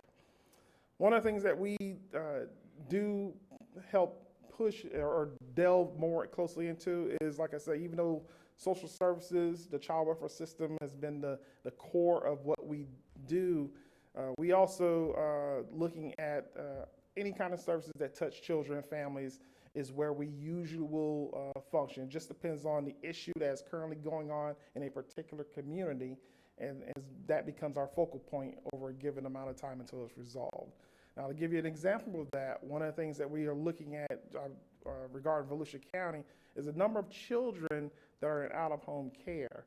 And so over the past several years, and this is probably The same thing with the state. There's been a high number of children that have been removed from homes, and has spiked significantly over the past several years. And one of the things we look at as an alliance is how do we determine whether the children, or what percent of those children actually remain in the community if they are removed from their parents, and do they stay in the community, or are they removed outside of our catchment area? We do have some good thing regarding Volusia County is that our system does have a number of homes where children are actually placed in. Most of the kids that are removed from home are placed with relatives, but we do sadly have a number of kids that also placed outside of our community that we do try our best to try to get back into this community. As you can see here with this graph, it points to whether a spike occurs. There's been somewhat of a decrease, and then it has increased over the past several years since 2014. This next graph kind of illustrates the age range that a number of our kids that represent the type of kids that are going out of being removed from their homes. And as you can see, it's our youngest children that are more impacted than anything that are removed, from our kids that are about 1 year old to about 4 years old. Those are the majority of children that actually are removed from their parents. The reason being is because that, as you can tell, is probably our most vulnerable child population. But I kind of just wanted to give you an idea of what the Alliance, this is only a piece of what we kind of tackle, but we right now think this is the most prominent issue facing Volusia County right now that our current providers with the department is currently working on. So these are some of the abbreviations. I try my best to always especially working in the system for a number of years, we're used to the vernacular within the system, so I just wanted to add the list of abbreviations in case I start saying things, you're going to probably wonder what's a CBC or what's a CPC. So I wanted to make sure that you had that list of information. So with that being said, I kind of wanted to leave my contact information. Also, this is the direct website where you can get additional information on what the Community Alliance is, how it impacts this area, and any involvement that any kind of government entity would like to, what they can do to assist. So. That said, are there any questions? Ms. Dennis. Thank you. Just a comment here. Looking at your chart, I served as a guardian ad litem in the Southern Judicial Circuit for a while and have been a licensed therapeutic foster parent. That being said, what's happening, these numbers are reflective of the cyclical thought, policy, and process at the state level. Because as you know, our agencies, I don't want to say have been bonused, but have been encouraged. At some point, it was the thing to keep them in home, and then, you know, the mindset changed. No, it's healthier to remove those children. And I've been in situations where I've had children placed in my home, and I've been the one to take the children out of the home to find a placement. And these numbers that you're seeing here are actually, in my opinion, reflective of the funding, of how the agencies get funded. Because sometimes they think, no, they're encouraged to leave those kids in that house. Well, you know the best thing to do is get those kids out of that house and find a placement for them. So there's a lot more other than this chart. You have to find the funding sources and how that was funded, and you can see the numbers going up a little bit again. That's because going down and taking, the thought process, the mindset of leaving them in the home was not, based on certain case studies, the best thing for the child or even the family. So there's a direct relationship between how the state is funding it and what they think the priorities are in or out of home placement, and what's going on here. But I commend you. This is a tough job. Yeah. And this is the stuff that I would be in tears all the way home just after a site visit with, and then you had to find a place to place the kids. And it's my understanding is it's still true that in Volusia County our placement homes, there's other counties that move their placements into Volusia County still? Yep, it depends. The CBC entity that oversees, which is Child Services. Partnership for Children is the group that oversees the child welfare system here in Volusia County, and they do subcontract with different entities to come in and set up camp, for lack of a better term. And I will tell you that they have the CBC, both CBCs in this circuit have done a pretty good job of trying to keep everything more in-house, for lack of a better term, within the community. And so that hasn't happened as significantly as it is, say, 10 years ago versus recently. And so that's one of the things that we have been working hard on, trying to ensure that those who they bring in are more homegrown. Well, the other piece to it too is finding qualified homes to place these children that can take, because they come with all sorts of issues themselves, children at higher risk. So thanks for all you do. It's a thankless task. It is.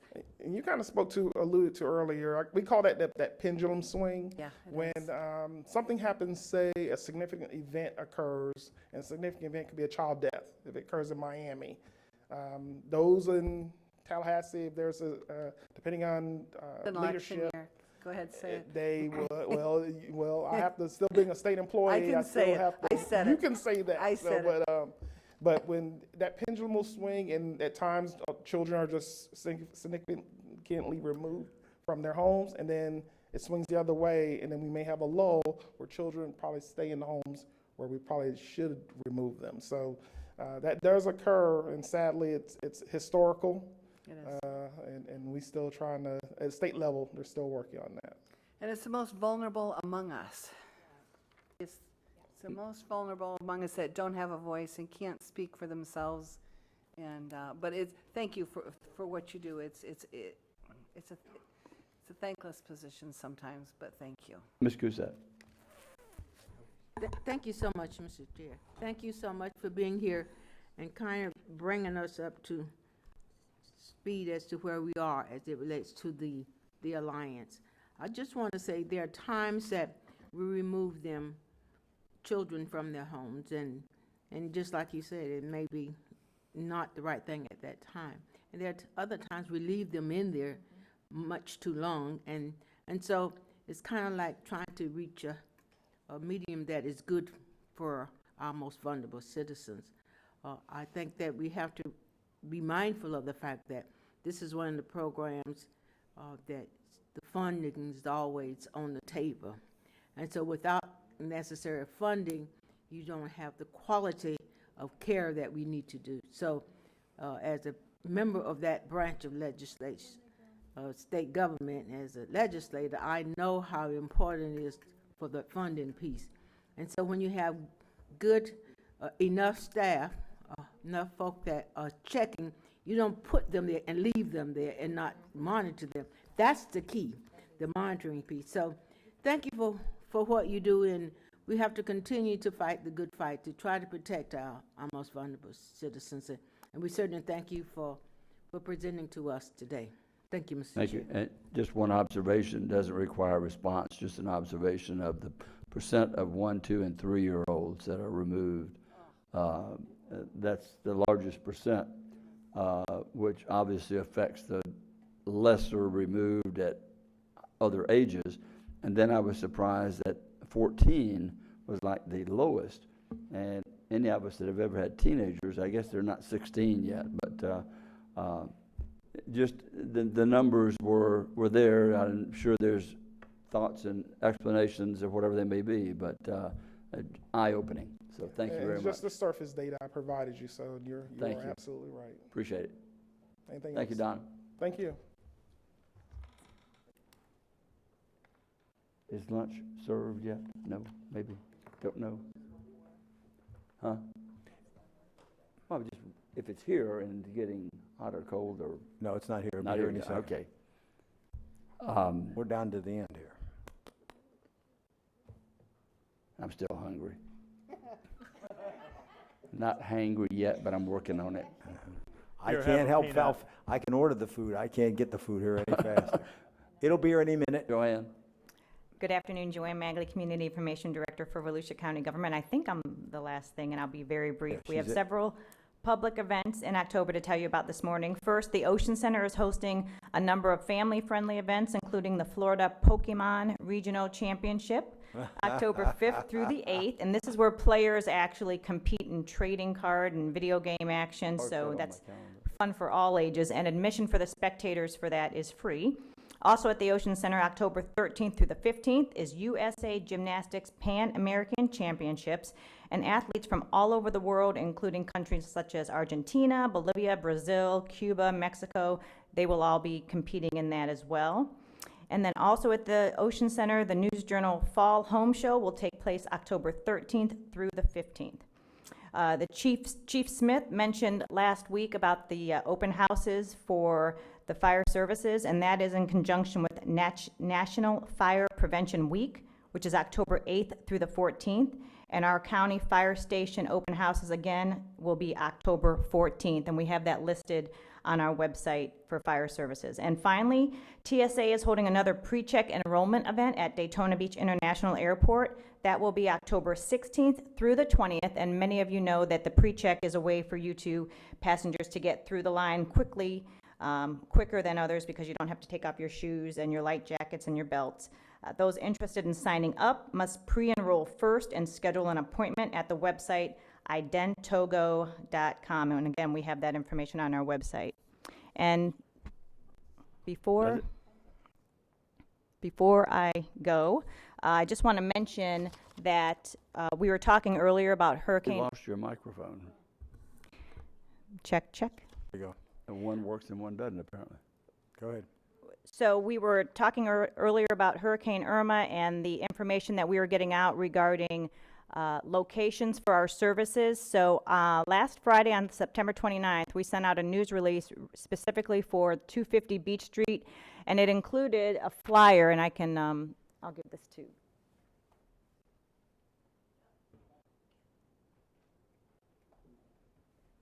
The news release included a flyer that has all the alternative sites for government and court services that were at 250 Beach Street, so that people can know where they can go if that used to be their location, the alternative sites they can go. So we have it up on the screen. We have these flyers online, and we also have them downstairs and at the libraries as well. So, and you mentioned earlier about getting the word out just about the other information with the Votran trips to the fairgrounds. And I wanted to mention that we do have all the churches on our news release distribution list. We set that up earlier this year, and while we were speaking on that topic, the News Journal had already posted the information about the Votran service to the fairgrounds. So just wanted to mention that. Thanks, Dustin. Anything else? Any questions? That's it. All right, thank you. We have Abby Johnson has some information for us on the Irma flooding. She's with St. John's. She sits here each meeting and puts up with us and occasionally brings us money, right? Well, I'm here just so you always have someone available from the St. John's or Water Management District to answer any questions. But my comments today are a little bit about Irma and a little about the ongoing rain, because I'm making an assumption that if I'm getting phone calls, you're getting phone calls. And so I just want to give you some brief comments and 2 points of direction. You can direct anyone to our website, and they can gain information about flooding, flood control structures, which ones are open, which ones are closed, and hydrologic conditions. So don't feel compelled to have to scramble for that information. By all means, direct them to our website or have them call us. And just as general information, I know this is going to sound so common sense, but just going to go there today. Because we've had a substantial amount of rainfall with Hurricane Irma and we continue to get rain, we're seeing a lot of localized flooding, and we're trying to help ease a little bit of that anxiety in our communities. They will see localized flooding, and we have a couple calls from places, for example, that are not necessarily on the river, and we're trying to help people realize that until that rain subsides, that rain-driven flooding, not necessarily the time that we open flood control structures. So we're trying to be patient. We are absolutely available. And I have to give a shout out to Mr. Jim Judge, who, for your EOC director, he has been fantastic, your whole EOC staff. Wonderful. It is a pleasure to work with them. And I just wanted to put that plug out there. You feel free to direct folks to our website. We are available. We're happy to have you all as a partner as we continue through this apparently very rainy fall. So thank you very much. Thank you. And with that, still no lunch? Finish up. You got, everybody want to go to closing comments? Ms. Cusack? Thank you, Mr. Chair. I would like to find out about what can we do as it relates to these private roads, and I think we need to have some discussion as to, there was some folk here from the community this morning talking about that, and maybe as a member of this council, I could use some insight and some history, if you will, as it relates to how we got here and where can we go from here to address this concern. Okay. You bring it. We'll work on that and bring it forward to you. All right. And then if we could get an update as it relates to where we have come and what the status is as it relates to our diversity in the workplace, what impact. I know we have a way of tracking and monitoring that. I'd like to have that put on the list of some things that we need to have much discussion on. Can do. Okay. And then lastly, I was wondering if you could kind of enlighten me as to where we are with the CRA for Spring Hill and that partnership that we have formed. We will clearly have it on the next meeting. As you know, we gave the agreement to the city of DeLand. They had some minor concerns and changes, minor, and we still need to finish that. Dan's office need to finish it. So we all agreed that we would put it on the next meeting. So right now, is it in the hands of the Hands city? of DeLand. Hands of DeLand, yes. Okay. So I just wanted to make sure that was on the record, that we are proceeding and making progress, and it's in the hands of the city until they can get that back to us. Right. Is If we that correct? actually, if we had a day or two more, I probably would have had it done to get it on today, but they needed an extra day or two. All right. Those are my concerns. Thank you, Mr. Chair. Ms. Denny's. Thank you, Mr. Chair. I just want to notify council, I will not be here. The next meeting, it's our family vacation. We schedule every 3 years, so I'll be on a beach, but I will, We can get you on phone. yeah. Vocal only, not visual. Yeah. We'll Skype. You'll be our first Skype. No. But I will be online at the next meeting. Thanks, Fred. Okay, what I'm going to pass out here is something I've got to. Will you pass that down, Mr. Chair? I chair the Flagler Volusia Transportation Planning Organization, and we have a 2017 list of priority projects. They're going to be coming out again, and how we list them. This is just for your information, and I have asked every representative, every one of the cities is represented, and Flagler County too, to take a look at this. It's got the funding sources to take a look at where your project is, how it's being funded, and where we are in the process.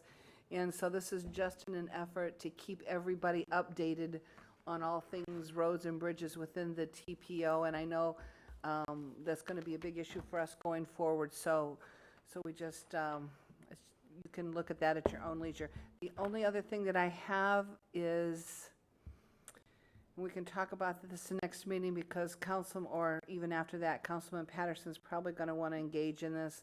The Volusia County Fair, again, new council, what we do is this council goes and we bid on a market hog, and it's very fun. It's a lot of fun. We use our own money, and then we donate it to a nonprofit. I think we've done Halifax Urban Ministries last couple years. We can, as a group, decide to do that again or find another nonprofit. If somebody else wants to bring a suggestion in, it can go somewhere else. But it's a fun night. It's something that we've done for years. I know Joey Alexander was usually the one that, during her tenure, that had this up. So it's a fun night. Put that in. I looked it up. It will be November 9th during the fair that the livestock auction will occur. So it's a fun night.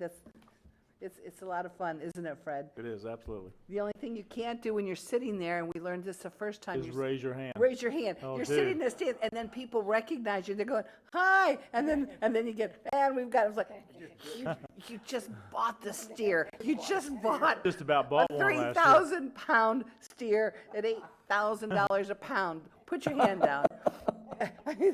Big steer. It Oh, yeah, I happens. was just talking to somebody, and I use my hands a lot, and some guy thought I was bidding, so anyway. So, no, he didn't mean it. But anyway, that's all I have, Council. Thank you. Dr. Lowry. I just wanted to say I was been out to Stone Island some. Of course, you all know the situation there.